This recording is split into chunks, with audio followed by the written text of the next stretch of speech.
ವಂದನೆಗಳನ್ನ ವಂದನೆ. ಎಲ್ಲರಿಗೂ ಯೇಸು ಕ್ರಿಸ್ತನ ನಾಮದಲ್ಲಿ ವಂದನೆಗಳು. ಪ್ರಿಯರೇ, ಕಣ್ಮುಚ್ಚಿ ಪ್ರಾರ್ಥನೆ ಮಾಡಿಕೊಂಡು ಊಟವನ್ನು ಪ್ರಾರಂಭ ಮಾಡೋಣ. ನಮ್ಮನ್ನು ಬಹಳವಾಗಿ ಪ್ರೀತಿಸುವ ಪರಲೋಕದಲ್ಲಿರುವ ತಂದೆಯಾದ ದೇವರೇ, ನಿಮ್ಮ ನಾಮಕ್ಕೆ ಸ್ತೋತ್ರವಾಗಲಿ, ಮಹಿಮೆ ಆಗಲಿ. ಅಪ್ಪ, ವಿಶೇಷವಾಗಿ ಈ ಬೆಳಗಿನ ಜಾವಕ್ಕಾಗಿ ನಿನ್ನನ್ನು ಪ್ರಾರ್ಥಿಸುತ್ತಿದ್ದೇನಪ್ಪ. ರಾತ್ರಿ ಎಲ್ಲ ಸುಖ ನಿದ್ದೆಯನ್ನು ಕೊಟ್ಟು ಈ ಮುಂಜಾನೆಯ ಸಮಯದಲ್ಲಿ ನಮ್ಮನ್ನು ಒಂದುಗೂಡಿಸಿ ಸಭೆಯಾಗಿ ಸೇರಿಸಿ ನಿನ್ನ ಮಾತುಗಳನ್ನು ಕೇಳುವಂತ ಮಹಾ ಅವಕಾಶವನ್ನು ಮಾಡಿಕೊಟ್ಟಿದ್ದಕ್ಕಾಗಿ ಸ್ತೋತ್ರಗಳು ತಂದೆ. ಹೌದು ಅಪ್ಪ, ಯಾರಿಗೂ ಇಲ್ಲದ ಭಾಗ್ಯವನ್ನು ನಮಗೆ ಕರುಣಿಸಿದ್ದೀಯಪ್ಪ, ಅದಕ್ಕಾಗಿ ಸ್ತೋತ್ರ. ಅಪ್ಪ ತಂದೆ, ಈ ಸಮಯದಲ್ಲಿ ಮುಂಜಾನೆ ಸಮಯದಲ್ಲಿ ಬಂದಿರುವ ನಿನ್ನ ಮಕ್ಕಳನ್ನು ಕರ್ತನೆ, ಒಬ್ಬೊಬ್ಬರನ್ನು ನಿನ್ನ ಹಸ್ತಕ್ಕೆ ಒಪ್ಪಿಸುತ್ತಿದ್ದೇನಪ್ಪ. ಪ್ರತಿಯೊಬ್ಬರು ದಾಹದಿಂದ ಕರ್ತನೆ ನಿನ್ನ ಮಾತುಗಳನ್ನು ಕೇಳಲು ಬಂದಿರುವಾಗ ಕರ್ತನೆ, ಅಪ್ಪ ಮಾತನಾಡುವ ನನ್ನನ್ನು ಕರ್ತನೆ ಮರೆಮಾಚಿ ಕರ್ತನೆ, ಪವಿತ್ರಾತ್ಮ ಸಹಾಯದಿಂದ ನೀವೇ ನನ್ನೊಳಗೆ ಇದ್ದು ಮಾತನಾಡಿ ಮಕ್ಕಳಿಗೆ ಬೇಕಾದ ಅರ್ಥ ಮಾಡಿಕೊಳ್ಳಲು ಬೇಕಾದ ಜ್ಞಾನವನ್ನು, ಸಾತ್ವಿಕತ್ವ ಮನಸ್ಸನ್ನು ಕರುಣಿಸಿ ನನಗೆ ಪವಿತ್ರಾತ್ಮನ ಸಹಾಯದಿಂದ ಹೇಳಲು ಕೃಪೆಯನ್ನು ಕರುಣಿಸಿ ಕರ್ತನೆ, ಈ ಸಂದೇಶವನ್ನು ಹೇಳುವಾಗ ಕರ್ತನೆ ನೀವೇ ಜೊತೆ ಇದ್ದು ನಡೆಸಬೇಕೆಂದು ಪ್ರಾರ್ಥಿಸುತ್ತಾ, ಬಂದಿರುವ ಎಲ್ಲರನ್ನು ನಿಮ್ಮ ಹಸ್ತಕ್ಕೆ ಒಪ್ಪಿಸುತ್ತಾ, ಈ ಎಲ್ಲಾ ಮಾತುಗಳನ್ನು ಆಡುವಾಗ ಕರ್ತನೆ ಪ್ರತಿಯೊಂದು ಮಾತುಗಳನ್ನು ಹೃದಯದಲ್ಲಿ ಇಟ್ಟುಕೊಂಡು ಅದರ ಪ್ರಕಾರ ಜೀವಿಸಲು ನಮಗೆ ಕೃಪೆಯನ್ನು ಕರುಣಿಸಬೇಕೆಂದು ಬೇಡುತ್ತಾ ಈ ಚಿಕ್ಕ ಪ್ರಾರ್ಥನೆಯನ್ನು ಯೇಸು ಕ್ರಿಸ್ತರ ಮುದ್ದಾದ ನಾಮದಲ್ಲಿ ಬೇಡಿ ಬಂದಿರುವೆ ನನ್ನ ತಂದೆಯೇ, ಆಮೇನ್. ಎಲ್ಲರಿಗೂ ಮತ್ತೊಮ್ಮೆ ಯೇಸು ಕ್ರಿಸ್ತನ ನಾಮದಲ್ಲಿ ಎಲ್ಲರಿಗೂ ವಂದನೆಗಳು. ಪ್ರಿಯರೇ, ಈ ದಿನ ದೇವರು ನನಗೆ ಇನ್ನೊಂದು ಅವಕಾಶವನ್ನು ಕೊಟ್ಟು ಈ ದಿನ ಮಾತನಾಡೋಕೆ, ನಿಮ್ಮ ಮುಂದೆ ಮಾತನಾಡುವಂತ ಒಂದು ಮಹಾ ಅವಕಾಶ ಕೊಟ್ಟಿದ್ದಕ್ಕಾಗಿ ದೇವರಿಗೆ ವಂದಿಸುತ್ತಾ, ಈ ದಿನ ಆಕ್ಚುಲಿ ಆಗಿ ಇಮ್ಮಾನು ಅಣ್ಣನವರು ಈ ದಿನ ಮಾತಾಡ್ಬೇಕಾಗಿತ್ತು. ಅವರು ಬೀದರಿಗೆ ನಿನ್ನೆ ನೈಟೇ ಅವರು ಪ್ರಯಾಣದಲ್ಲಿ ಇದ್ದಿದ್ರಿಂದ ಅವರು ಮಾತಾಡಕ್ಕಾಗಿಲ್ಲ. ಹಾಗಾಗಿ ನಾನ್ ಮಾತಾಡ್ತಾ ಇದ್ದೀನಿ. ದೇವರಿಗೆ ಕೊಟ್ಟ ಅವಕಾಶವನ್ನ ನಾವು ವಾಕ್ಯಗಳ ಮೂಲಕವಾಗಿ ನಮ್ಮನ್ನು ನಾವು ಬಲಪಡಿಸಿಕೊಳ್ಳೋಣ. ನಾನು ಮಾತನಾಡ್ತಿರುವಂತಹ ವಿಷಯ ಈ ದಿನ, ನಾವು ಇಸ್ರಾಯೇಲರು ಕ್ರೈಸ್ತರು. ನಾವು ಇಸ್ರಾಯೇಲರು ಕ್ರೈಸ್ತರು. ಈ ಪಾಠವನ್ನು ಎಲ್ಲರಿಗೂ ತಿಳಿದಿರುವ ಪಾಠವಾದ್ರೂ ಮತ್ತೊಮ್ಮೆ ನಾನು ಹೇಳುವಾಗ ಮೆಲುಕು ಹಾಕಿಕೊಳ್ಬೇಕೆಂದು ಪ್ರೀತಿಯಿಂದ ವಿನಂತಿಸಿಕೊಳ್ತಾ ಇದ್ದೀನಿ. ನಾವು ಯಾರು? ಇಸ್ರಾಯೇಲರು ಕ್ರೈಸ್ತರು. ಯಾರು ಒಬ್ರು ಮ್ಯೂಟ್ ಮಾಡ್ಕೊಂಡು ಹೇಳ್ಬೋದಲ್ಲ? Very good. ನಾವು ಕ್ರೈಸ್ತರಲ್ವಾ? ಹಾಗಾದ್ರೆ ಇವತ್ತಿನ ಸಮಾಜದಲ್ಲಿ ನಾವು ಇಸ್ರಾಯೇಲರು ಅಂತ ಹೇಳ್ಕೊಂಡು, ಯಾಕಂದ್ರೆ ಇಸ್ರಾಯೇಲರು ಆರಾಧಿಸುವಂತ ದೇವರನ್ನೇ ನಾವು ಆರಾಧಿಸುತ್ತಿರುವುದ್ರಿಂದ ನಾವು ಇಸ್ರಾಯೇಲರು ಅನ್ನೋರು ಇನ್ನೂ ತುಂಬಾ ಸಭೆಗಳಲ್ಲಿ ಇಸ್ರಾಯೇಲರ ಕಡೆ ಕೈ ಎತ್ತಿ ಪ್ರಾರ್ಥನೆ ಮಾಡಿ ಇಸ್ರಾಯೇಲರ ದೇವರೇ ನಮ್ಮ ದೇವರು ಅಂತ ಹೇಳ್ಕೊಂಡು ಪ್ರಾರ್ಥನೆ ಮಾಡ್ತಾ ಇದ್ದೀವಿ. ಅಂದ್ರೆ ನಾವು ಇಸ್ರಾಯೇಲರು ಅಂತೇಳಿ ಕೆಲವರ ಮನಸ್ಸಿನಲ್ಲಿ ಇನ್ನೂ ಆ ಭಾವನೆ ಹೊರಟು ಹೋಗಿಲ್ಲ. ಆದ್ರೆ ನಾವು ಇಸ್ರಾಯೇಲರು ಅಲ್ಲ, ಅದು ನಮಗೆ ಗೊತ್ತಿದ್ದು ನಾವು ಇಸ್ರಾಯೇಲರು ಅಂತ ಹೋಗ್ತಾ ಇದ್ದೀವಿ. ಸರಿ, ನಾವು ಈ ಪಾಠವನ್ನು ಆಲೋಚನೆ ಮಾಡುವಂತ ಯಾರಕ್ಕೆ ನಾವು ಆಲೋಚನೆ ಮಾಡ್ತಾ ಇದ್ದೀವಂದ್ರೆ, ಇಸ್ರಾಯೇಲರು ಯಾರು, ಕ್ರೈಸ್ತರು ಯಾರು ಎಂಬುದನ್ನು ನಾವು ಸಂಪೂರ್ಣವಾಗಿ ತಿಳಿದುಕೊಳ್ಳೋಣ ಇವತ್ತಿನ ಪಾಠದ ಮೂಲಕವಾಗಿ. ಅದು ಬೇಕಾಗುತ್ತೆ. ಯಾಕಂತ ಹೇಳಿದ್ರೆ ನಾವು ಯಾರು ಅನ್ನೋದು ನಮ್ಗೆ ಗೊತ್ತಿಲ್ಲದೆ ಹೋದ್ರೆ ತುಂಬಾ ಕಷ್ಟ ಆಗುತ್ತದೆ. ಹಾಗಾಗಿ ಈ ಪಾಠವನ್ನು ನಾವು ಆಲೋಚನೆ ಮಾಡೋಣ. ಸಮಾಜದಲ್ಲಿ ನಾವು ಇಸ್ರಾಯೇಲರು ನಾವಲ್ಲ, ನಾವು ಕ್ರೈಸ್ತರು. ಅದನ್ನ ನಾವು ನಿರೂಪಣೆ ಮಾಡ್ಬೇಕಲ್ವಾ? ಅದಕ್ಕೋಸ್ಕರ ಈ ಪಾಠವನ್ನು ಆಲೋಚನೆ ಮಾಡ್ತಾ ಇದ್ದೀವಿ. ಸುಮಾರು ಪ್ರಪಂಚದಲ್ಲಿ 802 ಕೋಟಿ ಜನಸಂಖ್ಯೆಗಳಿದ್ದಾರೆ. ಸುಮಾರು 8.2 ಬಿಲಿಯನ್ ಜನಸಂಖ್ಯೆಗಳಿದ್ದೀವಿ. ಆ 8.2 ಬಿಲಿಯನ್ ಜನಸಂಖ್ಯೆಯಲ್ಲಿ ಅನೇಕ ದೇವರುಗಳನ್ನು ನಾವು ನಂಬ್ಕೊಂಡು ಬಂದಿದ್ದೀವಿ. ಅನ್ಯ ಜನರು ಇದ್ದೀವಿ, ಕ್ರಿಶ್ಚಿಯನ್ ಇದ್ದೀವಿ, ಇಸ್ರಾಯೇಲರು ಇದ್ದಾರೆ. ಎಲ್ಲರೂ ಮಿಕ್ಸವಾಗಿ ಮಿಶ್ರಣವಾದ ಜನಾಂಗಗಳು ನಾವು ಈ ಪ್ರಪಂಚದಲ್ಲಿ ಇದ್ದೇವೆ ಅಲ್ವಾ? ನಮ್ಮ ಇಂಡಿಯಾದ ಪಾಪ್ಯುಲೇಷನ್ ನೋಡಿದ್ರೆ ಟಾಪ್ 1 ಅಲ್ಲಿ ಇದೆ. ಓಕೆ, ಟಾಪ್ 1 ಅಲ್ಲಿ ನಮ್ಮ ಇಂಡಿಯಾ ಪಾಪ್ಯುಲೇಷನ್ ಇದೆ. ಅದೇ ರೀತಿಯಾಗಿ ನಮ್ಮ ಕರ್ನಾಟಕದಲ್ಲಿ ನೋಡಿದ್ರು ಅದು ಸಹ ಹೆಚ್ಚಾದ ಜನಸಂಖ್ಯೆ. ನಾವು ಇಂಡಿಯಾಕ್ಕೆ ಬಂತ ಹೇಳಿದ್ರೆ 142.86 ಕೋಟಿ ಜನಸಂಖ್ಯೆಗಳು ಇದ್ದೀವಿ. ಅದೇ ರೀತಿಯಾಗಿ ನಾವು ಕರ್ನಾಟಕಕ್ಕೆ ಬಂದ್ರೆ ಸುಮಾರು 6.11 ಕೋಟಿ ಜನಸಂಖ್ಯೆಗಳು ಇದ್ದೇವೆ. ಅದೇ ರೀತಿ ಬರೀ ಬೆಂಗಳೂರು ಪಟ್ಟಣಕ್ಕೆ ಒಂದನೇ ನಾವು ನಾವು ಬೆಂಗಳೂರು ಪಟ್ಟಣಕ್ಕೆ ಬಂದ್ರೆ 1.47 ಕೋಟಿ ಜನಸಂಖ್ಯೆಗಳು ಇದ್ದೀವಿ. ಆದ್ರೆ ಇಸ್ರೇಲ್ ಅನ್ನೋದು ಒಂದು ಪುಟ್ಟ ದೇಶ. ನಾವು ಸುಮಾರು 256 ದೇಶಗಳಲ್ಲಿ ಸುಮಾರು 248 ಅಂತಾರೆ, 256 ಅಂತಾರೆ, ಹೆಚ್ಚು ಕಮ್ಮಿ 248 ಮೇಲ್ಪಟ್ಟಿರುವಂತ ದೇಶಗಳಲ್ಲಿ ಅತಿ ಚಿಕ್ಕವಾದ ಒಂದು ದೇಶ ಇಸ್ರೇಲ್ ದೇಶ. ಅಲ್ಲಿ ಜನಸಂಖ್ಯೆ 1 ಕೋಟಿನೂ ಇಲ್ಲ ಪ್ರಿಯರೇ. ಸುಮಾರು 94.6 ಲಕ್ಷ ಜನಸಂಖ್ಯೆ 2023 ಸರ್ವೆ ಪ್ರಕಾರ ಅಲ್ಲಿ ಜನಸಂಖ್ಯೆ ಇದೆ. ಅಂದ್ರೆ ಅಷ್ಟು ಒಂದು ಚಿಕ್ಕದಾದ ಇಸ್ರೇಲ್ ದೇಶ. ಆ ಇಸ್ರೇಲ್ ದೇಶವನ್ನು ಅದು ಒಂದು ವ್ಯಕ್ತಿಯ ಹೆಸರು ಅಥವಾ ಒಂದು ಊರಿನ ಹೆಸರು ನಾವು ಮುಂದೆ ಪಾಠದ ಭಾಗದಲ್ಲಿ ನೋಡ್ಕೊಳ್ಳೋಣ ಪ್ರಿಯರೇ. ಇದು ನಾನು ಸಣ್ಣ ಪರಿಚಯ ಮಾಡಿರೋದು. ಯಾಕಂತ ಹೇಳಿದ್ರೆ ಅದ್ರಲ್ಲಿ 256 ದೇಶದಲ್ಲಿ ಇಂಡಿಪೆಂಡೆಂಟ್ ದೇಶಗಳಿದಾವೆ ಮತ್ತು ಡಿಪೆಂಡೆಂಟ್ ದೇಶಗಳಿದಾವೆ. ಇಂಡಿಪೆಂಡೆಂಟ್ ಸ್ವತಂತ್ರ ದೇಶಗಳು 198 ಇದ್ರೆ ಡಿಪೆಂಡೆಂಟ್ ದೇಶಗಳು ಉಳಿದ ಭಾಗದವು, ಅಂದ್ರೆ ಅವು ಸ್ವತಂತ್ರ ಅಲ್ಲ. ಹಾಗಾಗಿ ಇನ್ನು ಸಣ್ಣ ಸಣ್ಣ ದೇಶಗಳು ಸಹ, ತುಂಬಾ ಜನಸಂಖ್ಯೆ ಕಮ್ಮಿ ಇರುವ ದೇಶಗಳನ್ನು ಸಹ ದೇಶ ಅಂತ ಮಾಡ್ಕೊಂಡಿದ್ದಾರೆ. ಅದನ್ನ ಪಕ್ಕಕ್ಕಿಡೋಣ. ಆದ್ರೆ ಇಸ್ರೇಲ್ ದೇಶವನ್ನು ನಾವು ಯೋಚನೆ ಮಾಡುವಾಗ ಪ್ರಪಂಚದಲ್ಲಿ ಒಂದು ಚಿಕ್ಕ ದೇಶ, ಅದ್ರ ಬಗ್ಗೆದಲ್ಲಿ ನಾವು ಮುಂದೋಗೋಣ.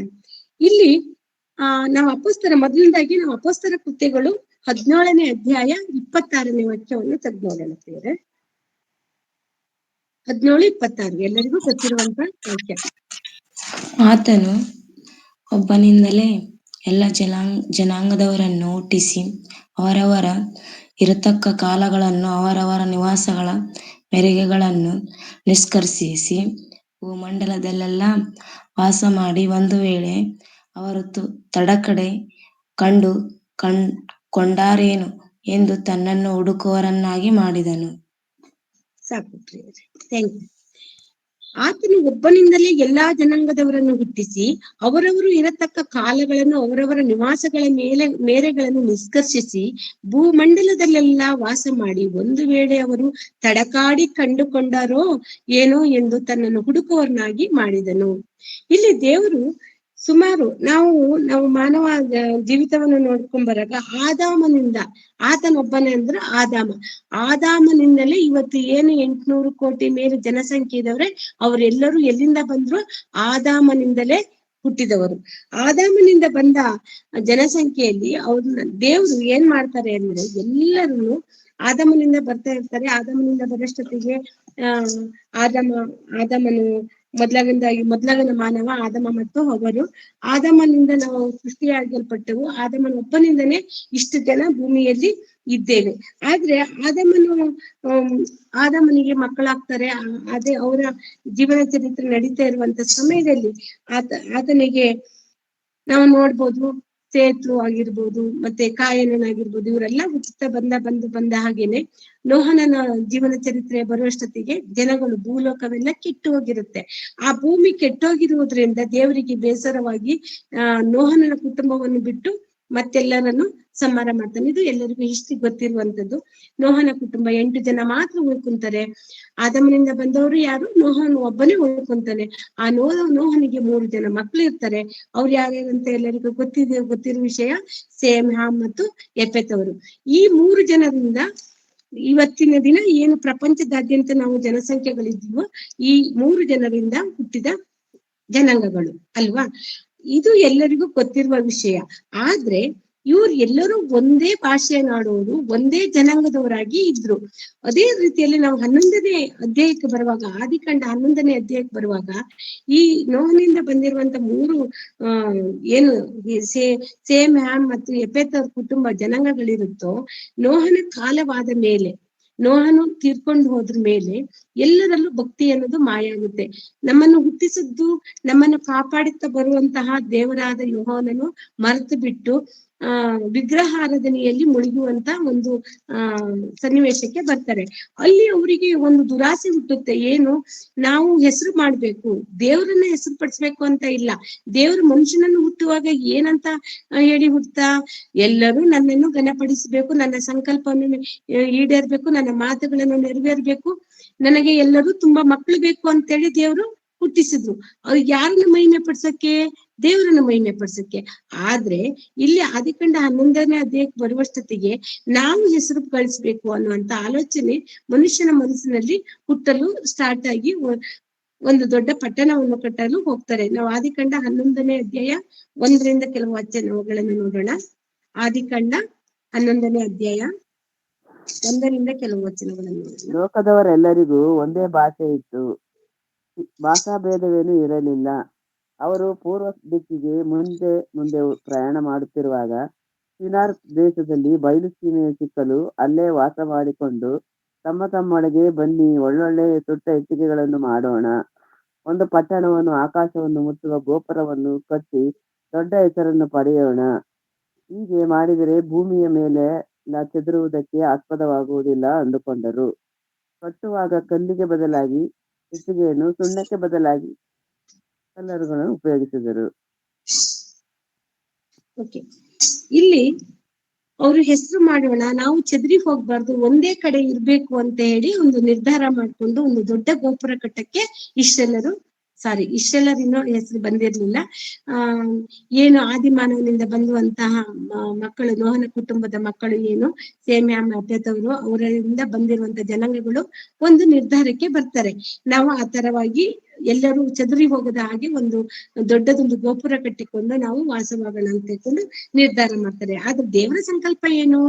ನಾವು ಮೊದ್ಲು ಓದ್ಕೊಂಡ್ವಿ ಅಪೊಸ್ತಲರ ಕೃತ್ಯ 17:26 ಎಲ್ಲಾ ಕಡೆನೂ, ಭೂಮಿಯ ಎಲ್ಲಾ ಕಡೆನೂ ಜನ ತುಂಬಿಕೊಳ್ಬೇಕು, ಅವರು ತಡ ಮಾಡಿಯಾದರೂ ತಡಕಾಡಿ ನನ್ನನ್ನು ಹುಡುಕಿಕೊಳ್ಬೇಕು, ನನ್ನನ್ನು ಕಂಡುಕೊಳ್ಬೇಕು ಅಂತ ದೇವರ ಸಂಕಲ್ಪ.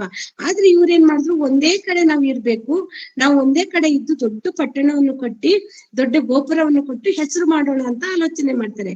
ದೇವರು ಅದನ್ನ ನೋಡಿ, ಮುಂದಿನ ವಾಕ್ಯಗಳಲ್ಲಿ ನೋಡುವಾಗ ದೇವರು ಅದನ್ನ ನೋಡಿ ಅವ್ರು ಏನ್ ಮಾಡ್ತಾರೆ, ಎಲ್ಲರಲ್ಲೂ ಭಾಷೆಯನ್ನು ತಾರತಮ್ಯ ಮಾಡ್ಬಿಡ್ತಾರೆ, ತಾರುಮಾರು ಮಾಡ್ಬಿಡ್ತಾರೆ. ಅಂದ್ರೆ ಅನೇಕ ಭಾಷೆಗಳು ಅಲ್ಲಿಂದ ಹುಟ್ಕೊಂತವೆ.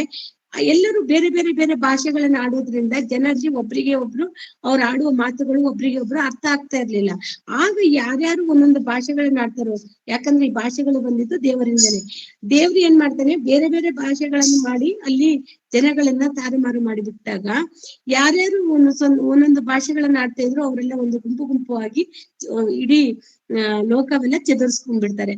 ಆ ಚದುರಿಕೆಯಲ್ಲಿ ಇಬ್ರಿಯ ಭಾಷೆಗಳನ್ನು ಮಾತಾಡ್ತಾ ಇದ್ದವ್ರೆ ಯಾರು? ಅಬ್ರಹಾಮನ ಸಂತಾನವು. ಇಲ್ಲಿ ದೇವರು ಚದುರಿಸಿದಾದ ಮೇಲೆ ಅಲ್ಲಿ ಲೋಕವೆಲ್ಲ ನೋಡುವಾಗ ಯಾರೂ ದೇವರನ್ನು ಸರಿಯಾಗಿ ತಿಳಿದುಕೊಂಡಿರ್ಲಿಲ್ಲ, ಯಾರು ದೇವರನ್ನು ಅರಿಯದೆ ಎಲ್ಲರೂ ಅನ್ಯರಾಗಿದ್ದು. ಯಾರು ನಿಜವಾದ ದೇವರು ಯೆಹೋವನ ಇದ್ದಾರೋ ಆ ಯೆಹೋವ ದೇವರನ್ನು ಮರೆತು ಬಿಟ್ಟು ಎಲ್ಲರೂ ಅನ್ಯರಾಗಿದ್ದು. ಎಲ್ಲಾ ಇಡೀ ಪ್ರಪಂಚದಲ್ಲೂ ಯಾರಿಗೂ ದೇವರ ಮೇಲೆ ದೇವರನ್ನು ಸತ್ಯ ದೇವರನ್ನು ಯಾರನ್ನು ಆರಾಧನೆ ಮಾಡದಂತ ಒಂದು ಕಾಲ ಬಂದಾಗ ದೇವರಿಗೆ ಅನ್ಸುತ್ತೆ, ಎಲ್ಲರೂ ಅನ್ಯರಾಗ್ಬಿಟ್ಟಿದ್ದಾರೆ, ಯಾರು ನನ್ನನ್ನು ಆರಾಧಿಸ್ತಾ ಇಲ್ಲ, ಯಾರು ನನ್ನನ್ನು ಘನಪಡಿಸ್ತಾ ಇಲ್ಲ, ಸರಿ ಇದರಲ್ಲಿ ಒಬ್ಬರನ್ನು ನಾನು ಆದುಕೊಳ್ಳೋಣ ಅಂತೇಳಿ ಅಬ್ರಹಾಮನನ್ನು ದೇವರು ಆದ್ಕೊಳ್ತಾರೆ. ನೋಹನ ಕಾಲದಿಂದ ಅಬ್ರಹಾಮನ ಕಾಲದವರೆಗೂ ಎಲ್ಲರೂ ದೇವ್ರನ್ನ ಮರ್ತಿರ್ತಾರೆ. ಆದ್ರೆ ದೇವರು ಅಬ್ರಹಾಮನ ಮೂಲಕವಾಗಿ ಮತ್ತೆ ದೇವರು ಒಂದು ಪ್ರತ್ಯೇಕ ಮಾಡಿ ಅಬ್ರಹಾಮನನ್ನು ಆದ್ಕೊಂತಾರೆ. ಇಲ್ಲಿ ಅಬ್ರಹಾಮನು ಸಹ ಅನ್ಯನಾಗಿದ್ದ. ಅಬ್ರಹಾಮನು ಯಾರಾಗಿದ್ದ? ಅನ್ಯನಾಗಿದ್ದ. ಅವ್ರು ಯಾರಾಗಿದ್ರು? ಇಬ್ರಿಯ ಜನಾಂಗದವರಾಗಿದ್ರು. ಅಬ್ರಹಾಮನು ಇಲ್ಲಿ ಇಸ್ರೇಲರ್ ಅಲ್ಲ, ಅವನು ಇಬ್ರಿಯ ಜನಾಂಗದವನು ಆಗಿದ್ದ. ಇಲ್ಲಿ ನಾವು ಅವ್ರ ಬಗ್ಗೆ ನೋಡ್ಬೇಕು ಅಂತ ಹೇಳಿದ್ರೆ, ಇಲ್ಲಿ ಅಬ್ರಹಾಮನ ಬಗ್ಗೆದಲ್ಲಿ ನಾವು ನೋಡುವಾಗ ಯೋಸುವ ಪತ್ರಿಕೆಯಲ್ಲಿ 24ನೇ ಅಧ್ಯಾಯ 2 ಮತ್ತು 3 ವಾಕ್ಯವನ್ನು ತೆಗೆದು ನೋಡೋಣ. ಯೋಸುವ 24ನೇ ಅಧ್ಯಾಯ 2 ಮತ್ತು 3 ವಾಕ್ಯಗಳು. ಯೆಹೋಶುವನು ಅವರೆಲ್ಲರಿಗೆ, ನಿಮ್ಮ ದೇವರಾದ ಯೆಹೋವನು ಹೇಳುವುದೇನೆಂದರೆ, ಅಬ್ರಹಾಂ, ನಾಹೋರ್ ಎಂಬವರ ತಂದೆಯಾದ ತೆರಹ ಮೊದಲಾದ ನಿಮ್ಮ ಮೂಲ ಪುರುಷರು ಪೂರ್ವದಲ್ಲಿ ಯೂಫ್ರಟಿಸ್ ಹೊಳೆಯ ಆಚೆಯಲ್ಲಿದ್ದು ಅನ್ಯ ದೇವತೆಗಳನ್ನು ಪೂಜಿಸುತ್ತಿದ್ದರು. ನಾನು ನಿಮ್ಮ ಪಿತೃವಾದ ಅಬ್ರಹಾಮನನ್ನು ಅಲ್ಲಿಂದ ಕರೆತಂದು ಕಾನಾನ್ ದೇಶದಲ್ಲೆಲ್ಲ ಸಂಚಾರ ಮಾಡಿಸಿ ಇಸಾಕನೆಂಬ ಮಗನನ್ನು ಕೊಟ್ಟು ಅವನ ಸಂತಾನವನ್ನು ಹೆಚ್ಚಿಸಿದೆನು. ಇಲ್ಲಿ ಯೆಹೋಶುವನು ಏನ್ ಹೇಳ್ತಾ ಇದ್ದಾರೆ? ನಮ್ಮ ದೇವರಾದ ಯೆಹೋವನು ಹೇಳುವುದೇನೆಂದರೆ, ಅಬ್ರಹಾಂ, ನಾಹೋರ್ ಎಂಬುವರ ತಂದೆಯಾದ ತರಹ ಮೊದಲಾದ ಮೂಲ ಪುರುಷರು ಪೂರ್ವದಲ್ಲಿ ಯೂಫ್ರಟೀಸ್ ಹೊಳೆಯ ಆಚೆಯಲ್ಲಿದ್ದರು, ಅನ್ಯ ದೇವತೆಗಳನ್ನು ಪೂಜಿಸುತ್ತಿದ್ದರು. ಇಲ್ಲಿ ಅಬ್ರಹಾಮನ ತಂದೆ ಯಾರು? ತೆರಹನಿಗೆ 3 ಜನ ಮಕ್ಳಿದ್ರು. ಅದ್ರಲ್ಲಿ ಅಬ್ರಹಾಮನು ಹೌದು, ಮತ್ತೆ ನಾಹೋರನು ಅವನ ಮಕ್ಕಳಾಗಿದ್ರು. ಅವರ ತಂದೆ ಆದ ತೆರಹನು ಏನ್ ಮಾಡ್ತಾ ಇದ್ದ, ಅನ್ಯ ದೇವತೆಗಳನ್ನು ಪೂಜೆ ಮಾಡ್ತಾ ಇದ್ರು. ಅವರು ಸತ್ಯ ದೇವರನ್ನು ತಿಳ್ಕೊಂಡಿರ್ಲಿಲ್ಲ. ಅವರು ಅನ್ಯ ದೇವತೆಗಳನ್ನು ಪೂಜೆ ಮಾಡ್ತಾ ಇದ್ರು. ಆ ಸಂದರ್ಭದಲ್ಲಿ ದೇವರು ಏನ್ ಮಾಡ್ತಾರೆ, ನಮ್ಮ ಪಿತೃನಾದ ಅಬ್ರಹಾಮನು ಅಲ್ಲಿಂದ ಕರೆತಂದು ಕಾನಾನ್ ದೇಶದಲ್ಲೆಲ್ಲ ಸಂಚಾರ ಮಾಡಿ ಇಸಾಕನೆಂಬ ಮಗನನ್ನು ಕೊಟ್ಟು ಅವರ ಸಂತಾನವನ್ನು ಹೆಚ್ಚಿಸಬೇಕಂತ ಅನ್ಕೊಂತಾನೆ. ಆ ಕಾನಾನ್ ದೇಶವನ್ನು ಕೊಡೋಕ್ಕೋಸ್ಕರವಾಗಿ ಅಬ್ರಹಾಮನನ್ನು ಕರೀತಾರೆ. ಅಬ್ರಹಾಮನ ಅನ್ಯನಾಗಿದ್ದ, ಅವರನ್ನು ಕರೆದು ಬಿಟ್ಟು ಅವರ ಮೂಲಕವಾಗಿ ನನ್ನ ಒಂದು ಪ್ರತ್ಯೇಕತೆ, ಅಬ್ರಹಾಮನನ್ನು ಪ್ರತ್ಯೇಕ ಮಾಡ್ಬಿಟ್ಟು ಒಂದು ಜನಾಂಗವಾಗಿ, ಆಶೀರ್ವಾದದಾಯಕವಾದ ಒಂದು ಜನಾಂಗವನ್ನಾಗಿ ಮಾಡಿ ಅವನ ಮೂಲಕವಾಗಿ ನನ್ನನ್ನು ಪರಿಚಯಿಸಿಕೊಳ್ಬೇಕು ಅಂತೇಳಿ ದೇವರು ನಿರ್ಧಾರ ಮಾಡ್ತಾರೆ. ಈ ನಿರ್ಧಾರ ಮಾಡಿದಾಗ ನಾವು ಆದಿಕಾಂಡ 12:1 ನಾವು ನೋಡೋಣ. ಅಬ್ರಹಾಮನನ್ನು ಯಾವ ರೀತಿ ಕರ್ಕೊಂಡ್ರು ಮತ್ತು ಅವರನ್ನ ದೇವರು ಯಾವ ರೀತಿ ಆಶೀರ್ವಾದ ಮಾಡಿದ್ರು ಅಂತ. ಆದಿಕಾಂಡ 12ನೇ ಅಧ್ಯಾಯ 1-2 ವಾಕ್ಯ ಓದಿ. ಯೆಹೋವನು ಅಬ್ರಹಾಮನಿಗೆ, ನಿನ್ನ ಸ್ವದೇಶವನ್ನು ಬಂದು ಒಳಭಾಗವನ್ನು ತಂದೆಯ ಮನೆಯನ್ನು ಬಿಟ್ಟು ನಾನು ತೋರಿಸುವ ದೇಶಕ್ಕೆ ಹೊರಟು ಹೋಗು. ನಾನು ನಿನ್ನನ್ನು ದೊಡ್ಡ ಜನಾಂಗವಾಗುವಂತೆ ಮಾಡಿ ಆಶೀರ್ವದಿಸಿ ನಿನ್ನ ಹೆಸರನ್ನು ಪ್ರಖ್ಯಾತಿಗೆ ತರುವೆನು. ಸಾಕು. ನೀನು ಅಬ್ರಹಾಮನಿಗೆ, ನೀನು ಸ್ವದೇಶವನ್ನು ಬಿಟ್ಟು, ಬಂಧು ಬಳಗವನ್ನು ಬಿಟ್ಟು, ತಂದೆಯ ಮನೆಯನ್ನು ಬಿಟ್ಟು ನಾನು ತೋರಿಸಿದ ದೇಶಕ್ಕೆ ಹೋಗ್ಬೇಕು ಅಂತೇಳಿ ಕರೀತಾರೆ. ಅಂದ್ರೆ ಅಬ್ರಹಾಮನಿಗೆ ಏನೂ ಗೊತ್ತಿರಲ್ಲ. ತಂದೆ ಅನ್ಯ ದೇವತೆಗಳನ್ನು ಪೂಜಿಸುವ ಅನ್ಯನಾಗಿದ್ದನು. ಅವನನ್ನು ದೇವರು ಪ್ರತ್ಯೇಕಪಡಿಸಿ ಆತನ ತಂದೆ ಮನೆ, ಬಂಧು ಬಳಗ ಎಲ್ಲರನ್ನು ಬಿಟ್ಟು ನಾನು ಹೇಳುವ ದೇಶಕ್ಕೆ ಹೋಗ್ಬೇಕು ಅಂತೇಳಿ ಅಬ್ರಹಾಮನನ್ನ ಕರೀತಾರೆ.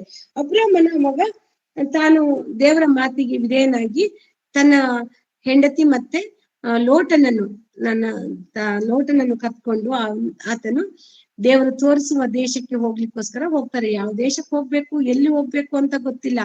ದೇವರು ಕರೆದ ತಕ್ಷಣ ಅವ್ರು ತೋರಿಸುವ ದಾರಿಯಲ್ಲಿ ಅವ್ರ ಮಾರ್ಗದಲ್ಲಿ ಹೋಗ್ಲಿಕ್ಕೆ ಶುರು ಮಾಡ್ತಾನೆ. ಅಂದ್ರೆ ಅಬ್ರಹಾಮನು ನೀತಿವಂತನಾಗಿದ್ದ, ಮತ್ತೆ ದೇವರಿಗೆ ವಿಧೇಯನಾಗಿದ್ದ.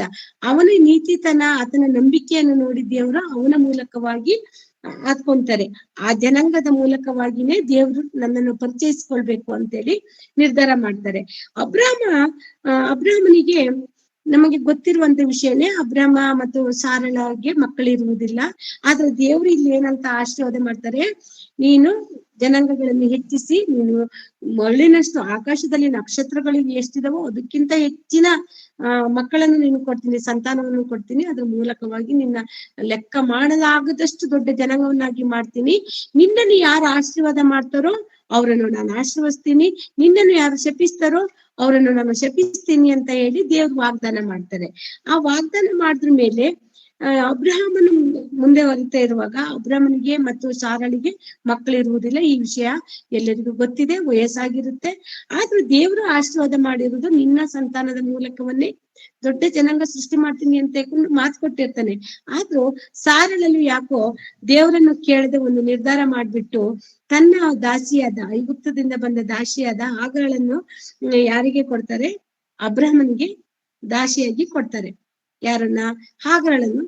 ನೀನು ಅವಳನ್ನು ಸೇರು, ಅವಳ ಮೂಲಕವಾಗಿ ಮಗು ಹುಟ್ಟಿದ್ರೆ ಆ ಮಗು ಮೂಲಕವಾಗಿ ನಮ್ಮ ಸಂತಾನ ಅಭಿವೃದ್ಧಿ ಆಗುತ್ತೆ, ಆ ಮಗುವನ್ನೇ ನನ್ನ ಸ್ವಂತ ಮಗು ಅಂತೇಳಿ ನಾನು ಸ್ವೀಕಾರ ಮಾಡ್ತೀನಿ ಅಂತೇಳಿ ಸಾರಮ್ಮಳು ದುಡುಕಿ ಏನ್ ಮಾಡ್ತಾರೆ, ಅಬ್ರಹಾಮನಿಗೊಂದಿಗೆ ಹಾಗರಳನ್ನು ಜೊತೆ ಮಾಡ್ತಾರೆ. ಹಾಗರಳದಿಂದ ಹುಟ್ಟಿದ ಮಗನೇ ಯಾರು? ಇಸ್ಮಾಯಿಲ್. ಮೊದಲ ಮಗ ಯಾರು? ಇಸ್ಮಾಯಿಲ್ ಹುಡ್ತಾನೆ ಹಾಗರಳದಿಂದ. ಆದ್ರೆ ದೇವರು ಅವನನ್ನು ಆದುಕೊಂಡಿರಲ್ಲ. ದೇವ್ರ ಹೇಳಿರೋದು ಸಾರಳಲು ಗರ್ಭದಿಂದ ಹುಟ್ಟಿದ ಮಗನನ್ನೇ ಆಶೀರ್ವಾದ ಮಾಡ್ತೀನಿ ಅಂತೇಳಿ ಹೇಳಿರೋದು. ಹಾಗಾಗಿ ಮತ್ತೆ ಸ್ವಲ್ಪ ದಿನ ಆದ ಮೇಲೆ ಸಾರಳಲು ಮತ್ತೆ ಗರ್ಭಿಣಿಯಾಗಿ ಇಸಾಕನನ್ನು ಪಡಿತಾಳೆ. ಇದು ನಿಮಗೆ ಗೊತ್ತಿರುವಂತ ವಿಷಯ. ಇಸಾಕನನ್ನು ಪಡಿತಾಳೆ. ಇಸಾಕನನ್ನು ಪಡೆದಾಗ ಯಾರನ್ನ? ಇಸಾಕನನ್ನು ಪ್ರತ್ಯೇಕಗೊಳಿಸ್ತಾನೆ. ಇಲ್ಲಿ ಯಾರನ್ನ? ನಮ್ಮನ್ನ ಇಸ್ಮಾಯಿಲನ್ನು ಪಕ್ಕಕ್ಕೆ ತಳ್ತಾನೆ. ಆದ್ರೆ ಇಸ್ಮಾಯಿಲನ್ ಸಹ ದೊಡ್ಡ ಜನಾಂಗ ಆಗ್ತಾನೆ. ದೇವರ ಆಶೀರ್ವಾದ ಮಾಡಿದ ಸಮುದ್ರದ ಮರಳಿನಷ್ಟು ದೊಡ್ಡ ಜನಾಂಗವಾಗಿ ಇಸ್ಮಾಯಿಲನ್ನು ಬೆಳೀತಾನೆ.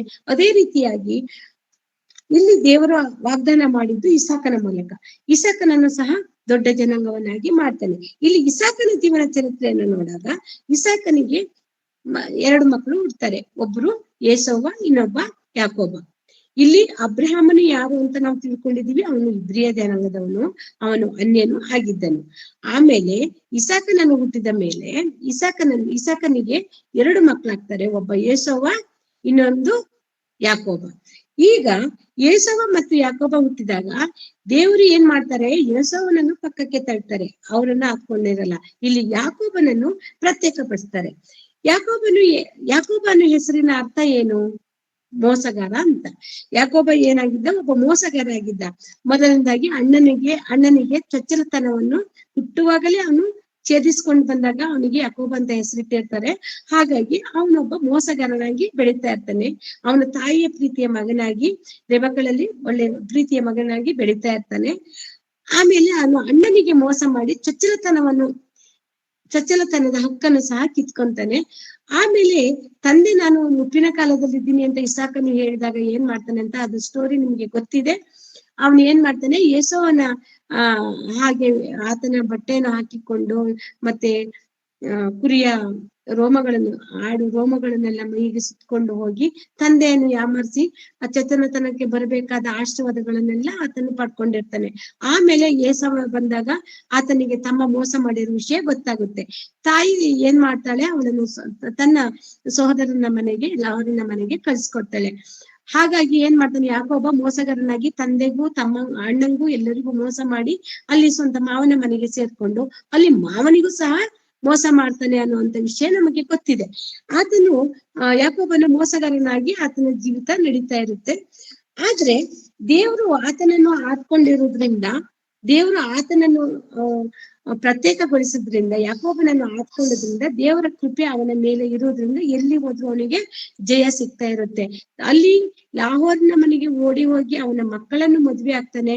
ನಮಗೆ ವಿಷಯ ಗೊತ್ತು, ದೊಡ್ಡೋಳನ್ನು ಚಿಕ್ಕ ಮಗಳನ್ನು ಅವನು ಇಷ್ಟಪಡ್ತಾ ಇರ್ತಾನೆ. ಆದ್ರೆ ಅಲ್ಲಿ ದೊಡ್ಡ ಮಗಳನ್ನು ಕೊಟ್ಟು ಮದುವೆ ಮಾಡಿರ್ತಾನೆ. ಮತ್ತೆ 7 ವರ್ಷ ಮಾವನೊಂದಿಗೆ ಕುರಿ ಕಾಯುವ ಕೆಲಸದಲ್ಲಿ ಮುಂದುವರಿಸಿ 2ನೇ ಮಗಳನ್ನು ಸಹ ಮದುವೆ ಆಗಿರ್ತಾನೆ ಅನ್ನೋದು ನಮಗೆ ಗೊತ್ತು. ಯಾಕೋಬನು 4 ಜನರನ್ನು ಮದುವೆ ಮಾಡ್ತಾನೆ. 4 ಜನರಿಂದ ಬಂದಿರುವ ಮಕ್ಕಳು 12 ಜನ ಮಕ್ಕಳು ಬರ್ತಾರೆ. ಆ 12 ಜನ ಮಕ್ಕಳಾದ ಮೇಲೆ ಆತನು ತನ್ನ ಸ್ವದೇಶಕ್ಕೆ, ಅಂದ್ರೆ ತಂದೆ ತಾಯಿ ಇರುವಂತ ಜಾಗಕ್ಕೆ ಹೋಗ್ಬೇಕು ಅಂತ ಆಸೆ ಪಡ್ತಾನೆ. ಅಲ್ಲಿ ಆತನು ತನ್ನ ಮಾವನ ಮನೆಯಿಂದ ತನ್ನ ಹೆಂಡತಿ ಮಕ್ಕಳನ್ನು ಕರ್ಕೊಂಡು ತನ್ನ ತಂದೆಯ ಮನೆಗೆ ಹೋಗ್ಬೇಕು ಅಂತ ಬರುವಂತ ಮಧ್ಯದಲ್ಲಿ ಎಲ್ಲರನ್ನೂ ಗಡಿದಾಡಿಸಿ ಕಳಿಸ್ಕೊಟ್ಟಿರ್ತಾನೆ. ಆದ್ರೆ ಆತ ಹೊಳೆಯ ಬದಿಯಲ್ಲಿ, ಅಂದ್ರೆ ನದಿಯ ಪಕ್ಕದಲ್ಲಿ ನಿಂತ್ಕೊಂಡು ಆತನು ಮುಂದೆ ಹೋಗಲಾರ್ದೆ ಆತನಿಗೆ ಭಯ ಆಗುತ್ತೆ. ಯಾಕೆಂದ್ರೆ ತನ್ನ ಅಣ್ಣನಿಗೆ ಮೋಸ ಮಾಡಿದೀನಿ, ನಾನೇನಾದ್ರೂ ಅಣ್ಣನ ಹತ್ರ ಹೋದ್ರೆ ನನ್ನನ್ನ ಆತನು ಕೊಲೆ ಮಾಡ್ಬೋದು ಅಥವಾ ಸಾಯಿಸ್ಬೋದು, ನನ್ನನ್ನ ನಾಶ ಮಾಡ್ಬೋದು ಅಂತ ಅವನಿಗೆ ಆಗ ಭಯ ಸ್ಟಾರ್ಟ್ ಆಗುತ್ತೆ. ಆಗ ಆತ ದೇವರಿಗೆ ಮೊರೆ ಇಡ್ತಾನೆ, ವಿಜ್ಞಾಪನೆಗಳನ್ನು ಮಾಡ್ತಾನೆ. ದೇವರೇ, ನಾನು ತಪ್ಪು ಮಾಡಿದ್ದೇನೆ, ನನ್ನನ್ನು ಕ್ಷಮಿಸು, ನನ್ನ ಅಣ್ಣನು ನನ್ನನ್ನು ಸಾಯಿಸಬಾರ್ದು, ನಾನು ಅಣ್ಣನ ಹತ್ರ ತಿರುಗಿ ಹೋಗ್ತಾ ಇದ್ದೀನಿ, ನನ್ನ ಜೊತೆಗೆ ನೀನಿರು, ನನ್ನನ್ನು ಮನ್ನಿಸು ಅಂತೇಳಿ ಆತ ಪಶ್ಚಾತ್ತಾಪದಿಂದ ಅಲ್ಲಿ ಪ್ರಾರ್ಥನೆ ಮಾಡ್ತಾನೆ. ಆ ವಿಷಯ ಸ್ಟೋರಿಯನ್ನು ನಾನು ಪೂರ್ತಿ ಹೇಳೋದು ಬೇಡ ಅಂತೇಳಿ ಶಾರ್ಟ್ ಕಟ್ ಅಲ್ಲಿ ಹೇಳ್ತಾ ಇದ್ದೀವಿ. ಆಮೇಲೆ ಅವರು ಏನ್ ಮಾಡ್ತಾ ಇದ್ದಾನೆ ಅಂತ ಹೇಳಿದ್ರೆ, ಆ ರೀತಿ ಹೊತ್ಕೊಂಡು ಆತನು ಪ್ರಾರ್ಥನೆ ಮಾಡ್ತಾನೆ. ಅದಕ್ಕಿಂತ ಮುಂಚೆಯಾಗಿ ನಾವು ಇಲ್ಲಿ ಇನ್ನೊಂದು ವಿಷಯವನ್ನು ತಿಳ್ಕೊಳ್ಳೋಣ. ಏಸವನು ಸಹ ದೊಡ್ಡ ಜನಾಂಗವಾಗಿ ಬೆಳೀತಾನೆ. ಆ ಯೋಸವನನ್ನು ನಾವು ಎದೋಮನು ಅಂತೇಳಿ ಕರಿತೀವಿ. ಆತನು ಸಹ ಇಲ್ಲಿ ಇಸ್ರಾಯೇಲರ್ ಅಲ್ಲ, ಆತನು ಎದೋಮನು. ಈಗ ಆದಿಕಾಂಡ 36 ಅಧ್ಯಾಯದಲ್ಲಿ 1ನೇ ವಾಕ್ಯವನ್ನು ತೆಗೆದು ನೋಡಿ. ಆದಿಕಾಂಡ 36:1. ಎದೋಮನೆಂಬ ಏಸಾವನ ವಂಶಸ್ಥರು. ಏಸಾವನು ಕಾನಾನ್ಯರ ಸ್ತ್ರೀಯರನ್ನು ಮದುವೆ ಮಾಡಿಕೊಂಡಿದ್ದನು. ಅವರು ಯಾರೆಂದರೆ, ಹಿತ್ತಿಯನಾದ ಏಲೋನನ ಮಗಳಾಗಿದ್ದ ಹಿವ್ವಿಯನಾದ ಸಿಬೋಯನನ ಮಗಳಾದ ಅನಾಹಳ ಮಗಳಾಗಿದ್ದ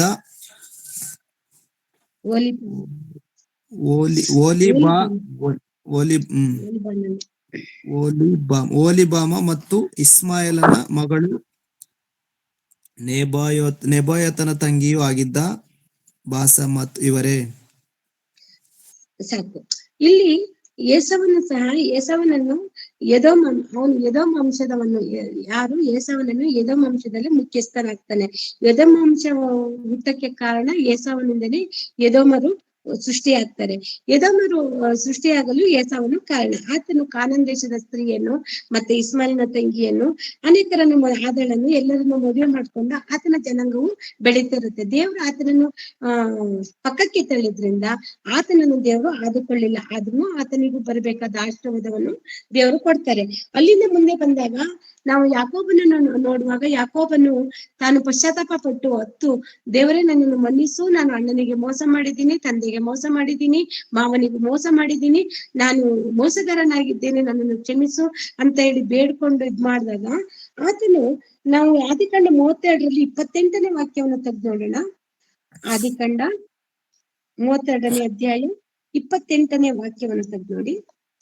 ಅವನು ಯಾಕೋಬನಿಗೆ, ಇನ್ನು ಮೇಲೆ ನೀನು ಯಾಕೋಬನೆನಿಸಿಕೊಳ್ಳುವುದಿಲ್ಲ, ದೇವರ ಸಂಗಡಲು ಮನುಷ್ಯರ ಸಂಗಡಲು ಹೋರಾಡಿ ಗೆದ್ದವನಾದ್ದರಿಂದ ನಿನಗೆ ಇಸ್ರಾಯೇಲ್ ಎಂದು ಹೆಸರುಂಟಾಗುವುದು ಎಂದು ಹೇಳಿದನು. ಸಾಕು.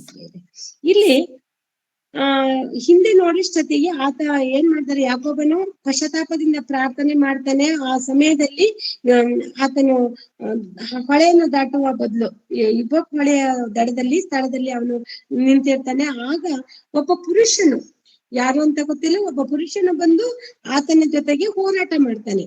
ಆತನು ದೇವರಾಗಿದ್ದ. ಆತನು ಅವನ ಜೊತೆ ಹೋರಾಟ ಮಾಡುವಾಗ ಆದ್ರೆ ಯಾಕೋಬನ ಸೋಲ್ಸಕ್ಕಾಗಲ್ಲ. ಆಮೇಲೆ ಆತನ ತೊಡೆ ಕೀಲನ್ನು ಮುಟ್ಟಿದಾಗ ಆತನು ಸೋಲ್ತಾನೆ. ಆ ಸಮಯದಲ್ಲಿ ದೇವ್ರು ಏನ್ ಮಾಡ್ತಾನೆ, ಅವನನ್ನು ನಿನ್ನ ಹೆಸರೇನು ಅಂತೇಳಿ ಅವನು ಬಂದ ಪುರುಷ ಕೇಳ್ತಾರೆ.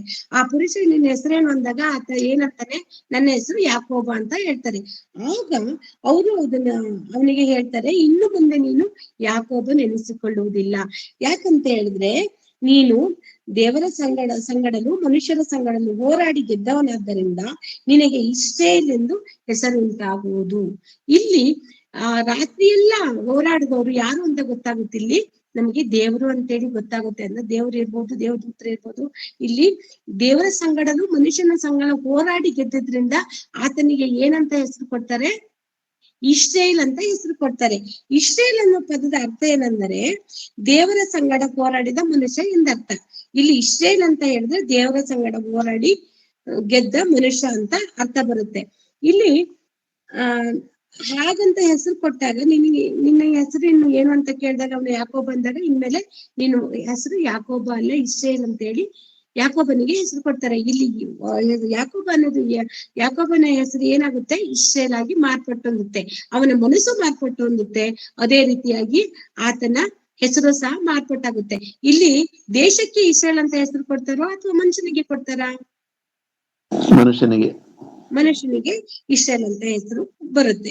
ಈ ಇಸ್ರಾಯೇಲ್ ಆದ ಯಾಕೋಬನ್ ಏನ್ ಮಾಡ್ತಾನೆ, ಆತನು ನನ್ಗೆ ಒಳ್ಳೆ ಹೆಸರನ್ನು ದೇವ್ರು ಕೊಟ್ಟಿದ್ದಾನೆ ಅಂತ ಸಂತೋಷದಿಂದ ದೇವರ ಮೇಲೆ ನಂಬಿಕೆ ಇಟ್ಟು ಆತನ ಹಳೆಯ ಸ್ವಭಾವಗಳು ಅವನು ಏನ್ ಮಾಡ್ತಾನೆ, ಅವನು ಸತ್ತೋಗ್ತಾನೆ. ಹಳೆಯ ಸ್ವಭಾವಗಳಲ್ಲಿ ಸತ್ತೋಗ್ತಾನೆ. ಅವನು ಎಲ್ಲಿವರೆಗೂ ಮೋಸ ಮಾಡಿ ಜೀವನ ಮಾಡ್ತಾ ಇದ್ದವನು ದೇವ್ರು ಮುಟ್ಟಿದ ಮೇಲೆ, ದೇವ್ರು ಅವನಿಗೆ ಇಸ್ರಾಯೇಲ್ ಅಂತ ಹೆಸರು ಕೊಟ್ರ ಮೇಲೆ ಅವನು ವಿಧೇಯತ್ವದಿಂದ ಬದುಕಲು ಸ್ಟಾರ್ಟ್ ಮಾಡ್ತಾನೆ. ಅವನಲ್ಲಿ ಎಷ್ಟು ತೆಗೆಸಿಕೊಳ್ಳೋ ಸ್ವಭಾವ ಬರುತ್ತೆ ಆಮೇಲೆ ಅಂದ್ರೆ, ಆತನನ್ನು ದೇವರು ಆತ್ಕೊಂಡು ಆತನನ್ನು ಪ್ರೀತಿಸಿ ಅವನಿಗೆ ಇಸ್ರಾಯೇಲ್ ಅಂತ ಒಂದು ಜನಾಂಗವನ್ನು ಅವನ ಮೂಲಕವಾಗಿ ಸೃಷ್ಟಿ ಮಾಡ್ತಾರೆ. ಆ ಇಸ್ರಾಯೇಲ್ ಜನಾಂಗವನ್ನು ಸೃಷ್ಟಿ ಮಾಡಿದ ಮೇಲೆ ಅವನಿಗೆ 12 ಜನ ಮಕ್ಕಳಿರ್ತಾರಲ್ಲ, ಅವರನ್ನು ನಾವು ಇಸ್ರಾಯೇಲ್ ಜನಾಂಗದವರು ಅಂತ ಕರಿತೀವಿ. ಆ 12 ಜನ ಮಕ್ಕಳು ಸಹ ಇಸ್ರಾಯೇಲರ್ ಆಗ್ತಾರೆ ವಿನಃ ಇನ್ನು ಏಸಾವನ ಮಕ್ಕಳಾಗಿರ್ಲಿ ಮುಂದೆ ಬಂದವರು ಯಾರು ಇಸ್ರಾಯೇಲರು ಅಲ್ಲ. ಅಬ್ರಹಾಮನು ಇಬ್ರಿಯನು ನೆನ್ಪಿಟ್ಕೊಳ್ಳಿ. ಅಬ್ರಹಾಮನ ಮೂಲಕ ಬಂದ ಸಂತಾನ ಇಸಾಕನ ಮೂಲಕ ಬಂದ ಸಂತಾನ ಯಾಕೋಬನ ಮೂಲಕ ಹುಟ್ಟಿದ 12 ಜನ ಮಕ್ಕಳನ್ನು ನಾವು ಇಸ್ರಾಯೇಲರು ಅಂತೇಳಿ ಕರಿತೀವಿ. 12 ಗೋತ್ರಗಳು ಯಾರು ಇರ್ತಾರೋ ಇಸ್ರಾಯೇಲರು, ಅವರನ್ನು ಇಸ್ರಾಯೇಲರು ಅಂತ ಕರಿತೀವಿ ನಾವು. 12 ಕುಲದವರು, 12 ಗೋತ್ರಗಳು, 12 ಮಕ್ಕಳಿಗೆ 12 ಕುಲ ಗೋತ್ರಗಳನ್ನು ಕೊಡ್ತಾರೆ. ಅವರನ್ನು ನಾವು ಇಸ್ರಾಯೇಲರು ಅಂತೇಳಿ ಕರಿತೀವಿ. ಅವರೇ ಇವತ್ತು ನಾವೇನು ಇಸ್ರಾಯೇಲ್ ದೇಶ ಅಂತೀವಿ ಅದು ಅವರದಾಗುತ್ತೆ. ಯಾರು ದೇವರು ಅಬ್ರಹಾಮನಿಗೆ ಹಾಲು ಜೇನು ಹರಿಯುವ ಕಾನಾನ್ ದೇಶವನ್ನು ಕೊಡ್ತೀನಿ ಅಂತ ಹೇಳಿ ಪ್ರಮಾಣ ಮಾಡಿದ್ರು, ವಾಗ್ದಾನ ಮಾಡಿದ್ರು, ಅದನ್ನೇನೆ ಯಾಕೋಬನಿಗೆ ಆ ದೇಶವನ್ನು ಇಸ್ರೇಲ್ ದೇಶವನ್ನಾಗಿ ಮಾರ್ಪಡಿಸ್ತಾರೆ. ಕಾನಾನ್ ದೇಶ ಇದ್ದಿದ್ದು ಇಲ್ಲಿ ಇಸ್ರೇಲ್ ದೇಶ ಆಗಿ ಮಾರ್ಪಡುತ್ತೆ ಅಷ್ಟೇನೆ, ಹೆಸರುವನ್ನು ಮಾರ್ಪಾಡು ಮಾಡ್ತಾರೆ. ಇಲ್ಲಿವರೆಗೆ ನಮ್ಗೆ ಅರ್ಥ ಆಯ್ತಲ್ಲ ಪ್ರಿಯರೇ? ಯಾಕೋಬ ವಂಶದವರಿಗೆ ನಾವು ಇಸ್ರೇಲ್ ಅವರು ಅಂತ ಹೇಳಿ ಕರಿತೀವಿ. ಯಾರನ್ನ ಇಸ್ರೇಲ್ ಅಂತ ಕರಿತೀವಿ? ಯಾಕೋಬ ವಂಶದವರಿಗೆ. ಯಾಕೋಬನಿಂದ ಹುಟ್ಟಿದ 12 ಮಕ್ಕಳುಗಳನ್ನು 12 ಜನಾಂಗವನ್ನಾಗಿ ಮಾಡಿ 12 ಕುಲಗಳ ಗೋತ್ರಗಳನ್ನಾಗಿ ಮಾಡಿ ಅವರನ್ನು ಇಸ್ರೇಲರ್ ಅಂತ ಹೇಳಿ ಇಲ್ಲಿ ದೇವರು ಕರೀತಾನೆ. ಇಸ್ರೇಲ್ ಅಂತ ಹೇಳಿದ್ರು ನಾವು ಅರ್ಥ ಮಾಡ್ಕೊಂಡಲ್ಲ, ದೇವರ ಸಂಗಡ ಹೋರಾಡಿದ ಮನುಷ್ಯ ಎಂದರ್ಥ. ಹಾಗಾಗಿ ನಾವು ಇಲ್ಲಿ ಆ ಕಾನಾನ್ ದೇಶವನ್ನೇ ಇಸ್ರೇಲ್ ಆಗಿ ಬದಲಾವಣೆ ಆಗುತ್ತೆ. ಈಗ ನಾವು ನೋಡೋಣ ಆದಿಕಾಂಡ 33ನೇ ಅಧ್ಯಾಯದಲ್ಲಿ 19-20 ತೆಗೆದು ನೋಡಿ. 19-20. ಅವನು ತನ್ನ ಗುಡಾರಗಳನ್ನು ಹಾಕಿಸಿದ. ಓದಿ ಒಬ್ರು ಓದಿ. ಅವನು ತನ್ನ ಗುಡಾರ ಸರಿ, ನಾನೇ ಓದ್ತೀನಿ ಬಿಡಿ. ಅವನು ತನ್ನ ಗುಡಾರಗಳನ್ನು ಹಾಕಿಸಿದ ಭೂಮಿಯನ್ನು ಹಾಮೋರನ ಮಕ್ಕಳಿಗೆ 100 ವರಹ ಕೊಟ್ಟು ಅವರಿಂದ ಕೊಂಡುಕೊಂಡನು. ಹಾಮೋರನು ಶೆಕೆಮನ ತಂದೆ. ಅಲ್ಲಿ ಯಾಕೋಬನು ಯಜ್ಞವೇದಿಯನ್ನು ಕಟ್ಟಿಸಿ ಅದಕ್ಕೆ ಎಲೆಲೋಹೆ ಇಸ್ರಾಯೇಲ್ ಎಂದು ಹೆಸರಿಟ್ಟನು. ಇಲ್ಲಿ ಎಲೆಲೋಹೆ ಇಸ್ರಾಯೇಲ್ ಎಂದು ಹೆಸರಿಟ್ಟನು. ಯಾದಕ್ಕೆ? ಆ ಯಜ್ಞವೇದಿಗೆ ಎಲೆಲೋಹೆ ಇಸ್ರಾಯೇಲ್ ಅಂತ ಹೆಸರಿಟ್ಟನು. ಎಲೆಲೋಹೆ ಇಸ್ರಾಯೇಲ್ ಅಂದ್ರೆ ಏನ್ ಅರ್ಥ? ಅಂದರೆ ದೇವರೇ ಇಸ್ರಾಯೇಲರ ದೇವರು ಎಂದರ್ಥ. ಇಲ್ಲಿ ನಾವು ಪುಟ್ನೋಟ್ ನೋಡೋಣ, 7 ಅಂತ ಕೊಟ್ಟಿದ್ದಾರೆ. ಎಲೆಲೋಹೆಯಲ್ಲಿ 7 ಅಂತ ಒಂದು ನಂಬರ್ ಇದೆ. ಅದ್ರ ಕೆಳಗಡೆ ಪುಟ್ನೋಟ್ ತೆಗ್ದು ನೋಡ್ರಿ. 7 ಎಲೆಲೋಹೆ ಇಸ್ರಾಯೇಲ್ ಅಂದರೆ ದೇವರೇ ಇಸ್ರಾಯೇಲರ ದೇವರು ಎಂದರ್ಥ. ಪುಟ್ನೋಟ್ ಅಲ್ಲಿ 7 ನಂಬರ್ ಇದೆ, ಅದನ್ನ ತೆಗ್ದು ನೋಡಿ. ದೇವರೇ ಇಸ್ರಾಯೇಲರ ದೇವರು ಎಂದರ್ಥ. ಇಲ್ಲಿ ಯಾಕೋಬನು ಸರ್ವ ಸೃಷ್ಟಿಕರ್ತನಾದ ದೇವರನ್ನು, ಎಲ್ಲ ಜೀವರಾಶಿಗಳನ್ನು ಉಂಟು ಮಾಡಿದ ದೇವರನ್ನು ನನ್ನ ದೇವರು, ನಮ್ಮ ದೇವರು ಅಂತೇಳಿ ಕರೀತಾನೆ. ಅಂದ್ರೆ ಇಸ್ರಾಯೇಲರ ದೇವರು ಅಂತೇಳಿ ಆತನು ಹೇಳ್ತಾನೆ. ಆ ಯಜ್ಞವೇದಿಗೆ ಎಲೆಲೋಹೆ ಇಸ್ರಾಯೇಲ್ ಅಂತ ಹೆಸರಿಟ್ಟನು. ಅಂದರೆ ದೇವರು ಇಸ್ರಾಯೇಲರ ದೇವರು ಎಂದರ್ಥ. ಯೆಹೋವನು ಯಾರ ದೇವರು? ಇಸ್ರಾಯೇಲರ ದೇವರು, ನನ್ನ ದೇವರು ಅಂತ ಯಾಕೋಬನು ಹೇಳಿಕೊಳ್ತಾನೆ. ಹಾಗೇನೆ ಆ ದೇವರು ಅದೇ ರೀತಿಯಾಗಿ ಎಲ್ಲ ಕಾರ್ಯಗಳನ್ನು ಇಸ್ರಾಯೇಲರ ಪರವಾಗಿ ನಿಂತು ಮಾಡೋದನ್ನ ನೋಡ್ತೀವಿ ನಾವು. ಆದಿಕಾಂಡದಿಂದ ನೋಡ್ಕೊಂಡ್ ಬರ್ತಾ ಇದ್ರೆ ಅವ್ರಿಗೆಲ್ಲಾ ಹೋಗುವ ಬರುವ ಜಾಗದಲ್ಲಿ ಅವರ ಜೊತೆಯಲ್ಲಿದ್ದು ನಾವು ಮುಂದೆ ಮೋಶೆಯ ನಾಯಕನತ್ವದಲ್ಲಿ ಇರಬಹುದು, ಹಾಗೇನೆ ಮುಂದರ್ಸ್ಕೊಂತ ಪ್ರವಾದಿಗಳ ಮೂಲಕವಾಗಿರ್ಬೋದು, ಎಲ್ಲ ಮಾತನಾಡಿ ನ್ಯಾಯ ಸಂಪಾದಕರಾಗಿರ್ಬೋದು, ಎಲ್ಲ ವಿಷಯವನ್ನು ಓದುವಾಗ, ಎಲ್ಲ ಪಾಠಗಳು ಓದುವಾಗ ಇಸ್ರಾಯೇಲರ ಜೊತೆಯಾಗಿ ದೇವರು ಇದ್ದು ಆಳವಡಿಕೆ ಪೂರ್ತಿ ಇಸ್ರಾಯೇಲರ ಜೊತೆಯಲ್ಲಿದ್ದು ಅವರಿಗೆ ಜಯ ಕೊಡ್ತಾ ಅವರ ಜೊತೆಯಲ್ಲಿ ಇದ್ದು ಅವರನ್ನು ನಡೆಸ್ತಾ ಬರ್ತಾರೆ ಅಲ್ವಾ? ನಮಗೆ ಗೊತ್ತು, ಕಾನಾನ್ ದೇಶಕ್ಕೆ ಬರುವಾಗ ಮತ್ತೆ ಐಗುಪ್ತರ ದೇಶದಲ್ಲಿ ಅವರು ದಾಸರಾಗಿ 430 ವರ್ಷ ಆದ್ರ ಮೇಲೂ ಅವ್ರನ್ನ ಬಿಡಿಸಿರೋದು ಯಾರು? ಯೆಹೋವ ದೇವರು. ಅಲ್ಲಿಂದ ಕರ್ಕೊಂಡು ಅಡವಿಯಲ್ಲಿ ನಡೆಸಿದ್ ಯಾರು? ಯೆಹೋವ ದೇವರು. ಅಂದ್ರೆ ಇಸ್ರಾಯೇಲರಿಗೆ ವಾಗ್ದಾನ ಕೊಟ್ಟಂತೆ, ಯಾಕೋಬನಿಗೆ ವಾಗ್ದಾನ ಕೊಟ್ಟಂತೆ ಅವರು ಇಸ್ರಾಯೇಲನ ದೇವರಾಗಿ ಅವರು ನಡ್ಕೊಂತ ಬಂದ್ರು. ಅದೇ ರೀತಿಯಾಗಿ ನಾವು ಸಹ ಇವತ್ತಿಗೂ ಸಹ ಕೆಲ ಸೇವಕರು ಪ್ರಾರ್ಥನೆ ಮಾಡಾಗ ಇಸ್ರಾಯೇಲರ ಕಡೆ ಮುಖ ಮಾಡಿ ಅಂತ ಹೇಳ್ತಾರೆ. ಇದು ನೀವು ಕೇಳಿರ್ಬೋದು ಕೆಲ ಸಭೆಗಳಲ್ಲಿ. ಇಸ್ರೇಲ್ ದೇಶದ ಕಡೆ ಮುಖ ಮಾಡಿ ಪ್ರಾರ್ಥನೆ ಮಾಡಿ ಅಂತಾರೆ. ಆಮೇಲೆ ಕೈ ಎತ್ತಿ ಯೆರೂಸಲೇಮಿನ ಕಡೆ ಕೈ ಎತ್ತಿ ಪ್ರಾರ್ಥನೆ ಮಾಡಿ ಅಂತ ಹೇಳ್ತಾರೆ. ಯಾಕೆ ಹೇಳ್ತಾರೆ ಅಂದ್ರೆ ಅವ್ರು ಇಸ್ರೇಲಿಗೆ ಆ ರೀತಿ ಇಸ್ರೇಲರ ದೇವರಾಗಿದ್ದ ದೇವ್ರು ಹೇಳ್ತಾನೆ, ನಾನು ಅಬ್ರಹಾಮನ ದೇವರು, ನಾನು ಇಸಾಕನ ದೇವರು, ನಾನು ಯಾಕೋಬನ ದೇವರು ಅಂತ ಹೇಳ್ತಾರೆ. ಆ ಕಾರಣದಿಂದ ಅವ್ರು ಯಾರಿಗೆ ದೇವರಾಗಿದ್ರು? ಇಸ್ರೇಲಿಗೆ ಆಗಿದ್ರು. ಅನ್ಯರಿಗೆ ಏನು ಕೊಟ್ಟಿರ್ಲಿಲ್ಲ ಪ್ರಿಯರೇ. ದೇವರು ಅನ್ಯರಿಗೆ ಒಬ್ಬನಿಂದ ಆದಿಯಿಂದ ಹೋದ್ರೆ ಆದಿ ಮಾನವನಾದ ಯಾರು? ಆದಾಮನಿಂದನೇ ಎಲ್ಲ ಜನಾಂಗವನ್ನು ಉಂಟು ಮಾಡಿದ್ರು. ಆದ್ರೆ ದೇವರು ಅಬ್ರಹಾಮನನ್ನ ಪ್ರತ್ಯೇಕಿಸಿ ಅಬ್ರಹಾಮನ ಜನಾಂಗದ ಮೂಲಕವಾಗಿನೇ ಯಾಕೋಬನು ಬಂದ. ಯಾಕೋಬನನ್ನು ಪ್ರತ್ಯೇಕಿಸಿ ಆತನ ಕುಟುಂಬಕ್ಕೆ, ಆತನ ಸಂತಾನವನ್ನು ಆತನು ಇಸ್ರಾಯೇಲರಂತ ಹಾಕೊಂಡು ಆತನಿಗೆ ಎಲ್ಲವನ್ನು ಕೊಟ್ರು. ಏನೇನನ್ನು ಕೊಟ್ರು? ನಾವು ರೋಮಾಪುರದವರಿಗೆ ಬರೆದ ಪತ್ರಿಕೆಯಲ್ಲಿ 9ನೇ ಅಧ್ಯಾಯ 4ನೇ ವಾಕ್ಯವನ್ನು ತೆಗೆದು ನೋಡೋಣ ಪ್ರಿಯರೇ. ಅವರು ಇಸ್ರಾಯೇಲಿನ ವಂಶದವರು, ದೇವರ ಪುತ್ರರಾಗಿ ಸ್ವೀಕರಿಸಿದವರು ಆಗಿದ್ದಾರೆ. ಅವರಲ್ಲಿ ದೇವರ ತೇಜ ಸಾನ್ನಿಧ್ಯವು ಇದೆ. ಅವರ ಸಂಗಡ ದೇವರು ಒಡಂಬಡಿಕೆಗಳನ್ನು ಮಾಡಿಕೊಂಡನು. ಅವರಿಗೆ ಧರ್ಮಶಾಸ್ತ್ರವು, ದೇವಾಲಯದಲ್ಲಿ ನಡೆಯುವ ಆರಾಧನೆಯು, ವಾಗ್ದಾನಗಳು ಕೊಡೋಣವಾದವು. ಸಾಕು ಪ್ರಿಯರೇ. ಇಲ್ಲಿ ಅವರು ಇಸ್ರೇಲ್ ವಂಶದವರು, ದೇವರ ಪುತ್ರರಾಗಿ ಸ್ವೀಕರಿಸಿದವರು ಆಗಿದ್ದಾರೆ. ಅವರಲ್ಲಿ ದೇವರ ತೇಜ ಸಾನ್ನಿಧ್ಯವೂ ಇದೆ. ಅವರ ಸಂಗಡ ದೇವರು ಒಡಂಬಡಿಕೆಯನ್ನು ಮಾಡಿಕೊಂಡು ಅವರಿಗೆ ಧರ್ಮಶಾಸ್ತ್ರವನ್ನು, ದೇವಾಲಯದಲ್ಲಿ ನಡೆಯುವ ಆರಾಧನೆಯು, ವಾಗ್ದಾನಗಳು ಕೊಡಲ್ಪಟ್ಟವು. ಅಬ್ರಹಾಮ್, ಇಸಾಕ್, ಯಾಕೋಬರ ಅವರ ಪಿತೃಗಳೇ ಅವರ ಶರೀರ ಸಂಬಂಧವಾದ ವಂಶದಲ್ಲಿ ಹುಟ್ಟಿದವರೇ ಆತನು ಎಲ್ಲದರ ಮೇಲೆ ಒಡೆಯನಾಗಿ ಅವರ ಸಂಘದಲ್ಲಿ ಇದ್ದನು. ಅಂದ್ರೆ ನಾವು ನೋಡ್ತೀವಿ ಇಲ್ಲಿ ಅವರಿಗೆ ಇಸ್ರಾಯೇಲರಿಗೆ ಏನೇನಿರುತ್ತೆ, ಇಸ್ರಾಯೇಲರಿಗೆ ಅವ್ರನ್ನ ಪುತ್ರರಾಗಿ ಸ್ವಕೀಯ ಜನವನ್ನಾಗಿ ದೇವರು ಆದ್ಕೊಂಡಿರ್ತಾರೆ. ಅವ್ರನ್ನ ಸ್ವಕೀಯ ವಂಶದವರು ಅಂತಾರೆ. ಇಸ್ರಾಯೇಲ್ ವಂಶದವರನ್ನು ಸ್ವಕೀಯ ಜನದವರು, ದೇವಪುತ್ರರು ಅಂತೇಳಿ ಅವರಿಗೆ ಒಂದು ವಾಗ್ದಾನವನ್ನು ಮಾಡ್ತಾರೆ. ಅದೇ ರೀತಿಯ ದೇವರ ಸಾನ್ನಿಧ್ಯ ಅವರ ಬಳಿ ಇರುತ್ತೆ. ಅವರಿಗೆ ದೇವರ ಒಡಂಬಡಿಕೆಗಳು, ಹಳೆ ಒಡಂಬಡಿಕೆ ಯಾರಿಗೆ ಬಂದಿದೆ, ಧರ್ಮಶಾಸ್ತ್ರವೆಂಬ ಒಡಂಬಡಿಕೆಯನ್ನು ಅವರಿಗೆ ಕೊಡ್ತಾರೆ. ಕಟ್ಟಳೆಗಳು ಕೊಡ್ತಾರೆ, ಆಚಾರಗಳು ಕೊಡ್ತಾರೆ, ಹಬ್ಬಗಳು ಕೊಡ್ತಾರೆ. ಇದೆಲ್ಲ ವಾಗ್ದಾನ ವಾಕ್ಯಗಳು. ಇವೆಲ್ಲ ಯಾರಿಗೆ ಕೊಡ್ತಾರೆ? ಇಸ್ರಾಯೇಲರಿಗೆ ಕೊಡ್ತಾರೆ. ನಾವ್ ಇವತ್ತೂ ವಾಗ್ದಾನ ವಾಕ್ಯ ಅಂತ ಹೇಳ್ತೀವಲ್ವಾ? ಅವ್ರು ಯಾರಿಗೆ ಕೊಟ್ಟಿರ್ತಾರೆ ವಾಗ್ದಾನಗಳನ್ನ? ಇಸ್ರಾಯೇಲರಿಗೆ ಕೊಟ್ಟಿರ್ತಾರೆ. ಇಸ್ರಾಯೇಲರಿಗೆ ಇವನ್ನೆಲ್ಲ ಪದ್ಧತಿ, ಆಚಾರ ಎಲ್ಲವನ್ನು, ದೇವಾಲಯ ಇದನ್ನೆಲ್ಲ ಕೊಟ್ಟು ಅವರನ್ನು ಸ್ವಕೀಯ ಪ್ರಜೆಗಳನ್ನಂತೇಳಿ ದೇವರು ಆದ್ಕೊಂಡಿರ್ತಾರೆ. ಯಾರು ಸ್ವಕೀಯ ಪ್ರಜೆಗಳು? ಇಸ್ರಾಯೇಲರು. ಅವರು ಜನ್ಮತಃ ಅಂದ್ರೆ ಇಸ್ರಾಯೇಲರ ಕುಟುಂಬ, ಇಸ್ರಾಯೇಲ್ ಜನಾಂಗವನ್ನು ಅವರು ದೇವರ ಮಕ್ಕಳು ಅನ್ನುವಂತ ಅರ್ಹತೆಯನ್ನು ಹೊಂದಿರ್ತಾರೆ. ಅವರಿಗೆ ಸುನ್ನತಿ ಅನ್ನುವಂತ ಕಾರ್ಯಕ್ರಮದ ಮೂಲಕವಾಗಿ ಅವರನ್ನು ಸ್ವಕೀಯ ಮಕ್ಕಳನ್ನಾಗಿ ಅವರು ತಕೊಂಡಿರ್ತಾರೆ.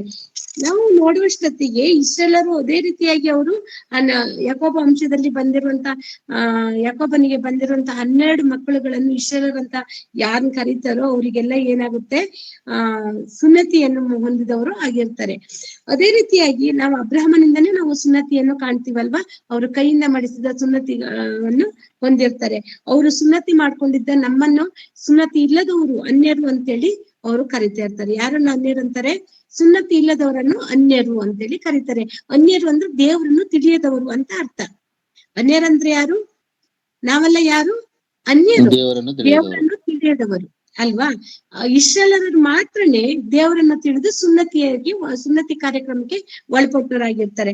ಹಾಗಾಗಿ ಅವರು ನಾವು ನೋಡ್ತೀವಿ, ಸ್ಟಾರ್ಟಿಂಗ್ ನಲ್ಲಿ ಯಾಕೋಬನ ಮಕ್ಕಳು 12 ಜನ, ಅವರಿಂದ ಹೆಂಡತಿ ಮಕ್ಕಳು ಎಲ್ಲ ಸೇರಿ 70 ಜನ. ಅವರು ಕಾನಾನ್ ದೇಶದಿಂದ ಅವರು ಐಗುಪ್ತ ದೇಶಕ್ಕೆ ದಾಸರಾಗಿ ಹೋಗಾಗ 70 ಜನ ಹೋಗ್ತಾರೆ. ಅಲ್ಲಿ ಯೋಸೇಫನ್ ಇರ್ತಾನೆ. ಅಲ್ಲಿ ನಾವು ನೋಡ್ತೀವಿ ಅವರ ಸಂತಾನದ ಯಾವ ರೀತಿಯಾಗಿ ಮಾರ್ಪಾಟಾಗುತ್ತೆ. 430 ವರ್ಷ ಹೇಗೆ ದಾಸರಾಗಿ, ಗುಲಾಮರಾಗಿ ಐಗುಪ್ತ ದೇಶದಲ್ಲಿ ಬೇಕಾಗುತ್ತೆ. ಆ ಸಂದರ್ಭದಲ್ಲಿ ಅವ್ರಿಗೆ ಹೋಗಿದ್ದು 70 ಜನ. ಬರುವಾಗ ಅದನ್ನ ಇಸ್ರಾಯೇಲರು ಅಲ್ಲಿಂದ ಹೊರಟು ಬರುವಾಗ 430 ವರ್ಷ ಆದ್ಮೇಲೆ ಸುಮಾರು 6 ಲಕ್ಷ ಜನ ಆಗಿರ್ತಾರೆ. ಅಂದ್ರೆ ಬರೀ ಗಂಡಾಳು ಕಾಲ್ನಡಿಗೆಯಲ್ಲಿ ನಡೆಯುವಂತ ಗಂಡಸರ ಸಂಖ್ಯೆನೆ 6 ಲಕ್ಷ ಆಗಿರುತ್ತೆ. ಅಂದ್ರೆ ಅಷ್ಟು ದೊಡ್ಡದಾಗಿ ದೇವರವರ ಸಂತಾನವನ್ನು ಅಭಿವೃದ್ಧಿ ಪಡಿಸ್ತಾರೆ. ಅಷ್ಟೊಂದು ವಿಶೇಷ ರೀತಿಯಿಂದ ಅವರನ್ನು, ಹೆಂಗಸರು ಮಕ್ಕಳನ್ನು ಬಿಟ್ಟು ಅವರು ಐಗುಪ್ತದಿಂದ ಹೊರಗಡೆ ಬರುವಾಗ ಬರೀ ಕಾಲು ಬಲದಲ್ಲಿ ನಡೆಯುವಂತ ಗಂಡಸರ ಸಂಖ್ಯೆನೆ 6 ಲಕ್ಷ ಇತ್ತು. ಅಲ್ಲಿ ಹೆಣ್ಮಕ್ಳು ಸಂಖ್ಯೆ ಆಗ್ಲಿ, ಮತ್ತೆ ಗಂಡ್ಮಕ್ಳು ಚಿಕ್ಕವರ ಸಂಖ್ಯೆ ಆಗ್ಲಿ, ಮಕ್ಕಳ ಸಂಖ್ಯೆ ಆಗ್ಲಿ ಎಣಿಕೆ ಮಾಡಿಲ್ಲ. ಬರೀ ಕಾಲು ಬಲ ಉಳ್ಳ ಗಂಡಸರ ಸಂಖ್ಯೆನೆ ಎಷ್ಟಿತ್ತು? 6 ಲಕ್ಷ ಜನದವರೆಗೆ ಹಬ್ಬಿತ್ತು. ಅಂದ್ರೆ ಮತ್ತೆ ಎಲ್ಲರನ್ನೂ ಸೇರ್ಸ ಸುಮಾರು 20 ಲಕ್ಷ ಆಗಿರ್ಬೋದು ಅಂತ ಒಂದು ಇತಿಹಾಸ ಹೇಳುತ್ತೆ. ಅಷ್ಟು ದೊಡ್ಡ ಜನವಾಗಿ ಅವರು ಮಾರ್ಪಾಡು ಹೊಂದಿರ್ತಾರೆ. 70 ಜನದಿಂದ 20 ಲಕ್ಷ ಅಂದ್ರೆ ಸುಮಾರು 6 ಲಕ್ಷ ಕಾಲಬಲವುಳ್ಳ ಗಂಡಾಳುಗಳೇ ಅಲ್ಲಿ ಆಗಿರ್ತಾರೆ. ಅಷ್ಟು ದೊಡ್ಡ ಜನಾಂಗವಾಗಿ ಅವ್ರು ಮಾರ್ಪಡ್ತಾರೆ. ಅವರಿಗೆ ಆಚಾರಗಳು, ಪದ್ಧತಿಗಳು, ವಾಗ್ದಾನಗಳು, ಆರಾಧನೆ, ದೇವಾಲಯದಲ್ಲಿ ಆರಾಧನೆ ಎಲ್ಲವನ್ನು ದೇವರು ಅವರಿಗೆ ಕೊಡ್ತಾ ಬರ್ತಾರೆ. ಅವರು ಇಸ್ರಾಯೇಲ್ ಜನಾಂಗದವರು. ಓಕೆನಾ? ಇಲ್ಲಿ ಎಫೆಸ ಪತ್ರಿಕೆಯಲ್ಲಿ 2ನೇ ಅಧ್ಯಾಯ 11-12 ವಾಕ್ಯವನ್ನು ತೆಗೆದು ನೋಡಿ. ನೀವು ಜನ್ಮದಿಂದ ಅನ್ಯ ಜನರಾಗಿದ್ದೀರಿ. ಶರೀರದಲ್ಲಿ ಕೈಯಿಂದ ಸುನ್ನತಿ ಮಾಡಿಸಿಕೊಂಡ ಸುನ್ನತಿ ಎನಿಸಿಕೊಳ್ಳುವವರು ನಿಮ್ಮನ್ನು ಸುನ್ನತಿ ಇಲ್ಲದವರೆಂದು ಹೇಳುತ್ತಾರೆ. ನೀವು ಪೂರ್ವ ಕಾಲದಲ್ಲಿ ಕ್ರಿಸ್ತನನ್ನು ಸೇರಿದವರಾಗಿದ್ದು ಇಸ್ರಾಯೇಲ್ ಹಕ್ಕಿನಲ್ಲಿ ಪಾಲಿಲ್ಲದವರು, ಅಬ್ರಾಹಮನಿಗುಂಟಾದ ವಾಗ್ದಾನಕ್ಕೆ ಸಂಬಂಧವಾದ ಒಡಂಬಡಿಕೆಗಳಲ್ಲಿ ಸೇರಿದವರು, ಈ ಲೋಕದಲ್ಲಿ ಯಾವ ನಿರೀಕ್ಷೆ ಇಲ್ಲದವರು, ದೇವರನ್ನೇ ಅರಿಯದವರು ಆಗಿದ್ದೀರೆಂದು ಜ್ಞಾಪಕ ಮಾಡಿಕೊಳ್ಳಿರಿ. ಸಾಕು ಪ್ರಿಯರೇ. ನೀವು ಜನ್ಮದಿಂದ ಅನ್ಯರಾಗಿದ್ದೀರಿ. ಶರೀರದಲ್ಲಿ ಕೈಯಿಂದ ಸುನ್ನತಿ ಮಾಡಿಸಿಕೊಂಡು ಎನಿಸಿಕೊಂಡವರು ನಿಮ್ಮನ್ನು ಸುನ್ನತಿ ಇಲ್ಲದವರೆಂದು ಹೇಳುತ್ತಾರೆ. ನೀವು ಪೂರ್ವ ಕಾಲದಲ್ಲಿ ಕ್ರಿಸ್ತನನ್ನು ಸೇರದವರಾಗಿದ್ದು ಇಸ್ರಾಯೇಲ್ ಹಕ್ಕಿನಲ್ಲಿ ಪಾಲಿಲ್ಲದವರು, ಅಬ್ರಹಾಮನಿಗೆ ಉಂಟಾದ ವಾಗ್ದಾನಗಳ ಸಂಬಂಧವಾದ ಒಡಂಬಡಿಕೆಗಳಲ್ಲಿ ಸೇರದವರು, ಈ ಲೋಕದಲ್ಲಿ ಯಾವ ನಿರೀಕ್ಷೆ ಇಲ್ಲದವರು, ಈ ದೇವರನ್ನು ಅರಿಯದವರು ಆಗಿದ್ದೀರೆಂದು ಜ್ಞಾಪಕ ಮಾಡಿಕೊಳ್ಳಿರಿ. ಈಗಲಾದರೂ ಮೊದಲು ದೂರವಾಗಿದ್ದ ನೀವು ಕ್ರಿಸ್ತ ಯೇಸುವನ್ನು ಸೇರಿದವರಾಗಿದ್ದು ಆತನ ರಕ್ತದ ಮೂಲಕ ಸಮೀಪಸ್ಥರಾಗಿದ್ದೀರಿ. ನಮ್ಮನ್ನು ಒಂದು ಮಾಡಿದಂತ ಆತನೇ ನಮಗೆ ಸಮಾಧಾನ ಕರ್ತನಾಗಿದ್ದಾನೆ. ಆತನು ತನ್ನ ಶರೀರವನ್ನು ಸಮರ್ಪಿಸಿದರಲ್ಲಿ ವಿಧಿರೂಪ ಆಜ್ಞೆಗಳನ್ನು, ಧರ್ಮಶಾಸ್ತ್ರವನ್ನು ತೆಗೆದುಹಾಕಿ ಇದ್ದ ದೇಶವನ್ನು ಮುಗಿಸಿ ನಮ್ಮನ್ನು ಅಗಲಿಸದ ಅಡ್ಡಗೋಡೆಯನ್ನು ಕೆಡವಿ ಹಾಕಿದನು. ಇಲ್ಲಿ ನಾವು ನೋಡ್ತೀವಿ, ನಾವು ಮುಂಚೆ ಯಾರಾಗಿದ್ರು ಅನ್ಯರಾಗಿದ್ವಿ, ನಮಗೆ ಸುನ್ನತಿ ಇರ್ಲಿಲ್ಲ, ನಾವು ಕೈಯಿಂದ ಸುನ್ನತಿ ಮಾಡಿಸ್ಕೊಂಡವ್ರಲ್ಲ, ನಾವು ಏನಾಗಿದ್ದು ಅನ್ಯರಾಗಿದ್ವಿ. ಆದ್ರೆ ದೇವರ ಕೃಪೆಯಿಂದ ಅನ್ಯರಾದ ನಮ್ಮನ್ನು, ಸುನ್ನತಿ ಇಲ್ಲದವರಾದ ನಮ್ಮನ್ನು ಯೇಸು ಕ್ರಿಸ್ತನ ಮೂಲಕವಾಗಿ ನಾವು ದೇವರ ಮಕ್ಕಳು ಅನ್ಸ್ಕೊಂಡಿದೀವಿ.